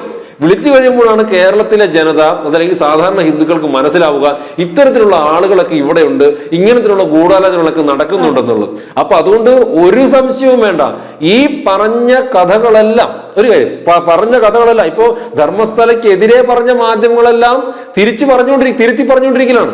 അപ്പോ ഈ പറഞ്ഞ കഥകളെല്ലാം കള്ളമാണ്. ഇത് കൃത്യമായിട്ടുള്ള കുക്ക്ഡപ്പ് സ്റ്റോറികളാണ്. ഇതിന് പിന്നിൽ വലിയ ഒരു ഗൂഢാലോചന സംഘം ഉണ്ട് എന്ന് തന്നെയാണ് വിശ്വസിക്കാൻ വേണ്ടി പറ്റൂ. വരും ദിവസങ്ങളിൽ അവരുടെ മുഖം പുറത്തേക്ക് വരേണ്ടതായിട്ടുണ്ട്. ഇവരെ പോലുള്ള ആളുകൾ അറസ്റ്റ് ചെയ്ത് ജയിലിലാക്കപ്പെടണം. അതുതന്നെയാണ് എനിക്ക് പറയാൻ പറ്റുന്നത്. ശരി, അവസാനമായി ഒരു minute Shri R V Babu, Chinnayya തുടങ്ങിയതെവിടെ, അവസാനിപ്പിക്കുന്നതെവിടെ? സുജാത ഭട്ടും തുടങ്ങിയതെവിടെ? അതുപോലെ ഒരു പൊതുപ്രവർത്തകൻ ഏത് വിഷയത്തിലും ഇടപെടാം എന്ന് പറയുന്ന ആർജവം അവസാനം എത്തി നിൽക്കുന്ന കാര്യത്തിലും ആ ആർജവത്തോടുകൂടി അതിന് ഉത്തരം കണ്ടെത്തേണ്ട ബാധ്യത ആ പൊതുപ്രവർത്തകനുണ്ട് എന്നുള്ളത് മറച്ചു വെച്ചുകൊണ്ട് വീണ്ടും തെളിവെവിടെ, ഒഴുകിപ്പോയ മൃതദേഹങ്ങൾ, ജനം ടി വിക്ക് ഇതിലെന്ത് കാര്യം, അല്ലെങ്കിൽ മറ്റുള്ളവർക്ക് ഇതിലെന്ത് കാര്യം എന്ന് ചോദിച്ചുകൊണ്ടിരിക്കുമ്പോൾ അതിനെ നമുക്ക് എങ്ങനെ ന്യായീകരിക്കാം? കാരണം ഈ വിഷയം ഇങ്ങനെ ഉയർത്തിക്കൊണ്ടുവരികയും വിവാദത്തിലാക്കുകയും ചെയ്യേണ്ടത് ഇപ്പോഴും ആരുടെ അജണ്ടയാണ്?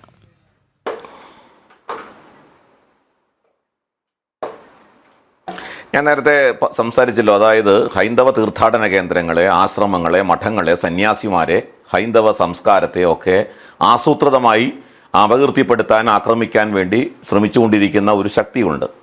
ആ ശക്തികൾ രാജ്യത്തെ വിഭജിക്കാൻ ശ്രമിക്കുന്ന ഒരു വിഘടന ശക്തികളാണ്, ബ്രേക്കിംഗ് ഇന്ത്യ ഫോഴ്സസ് ആണ്.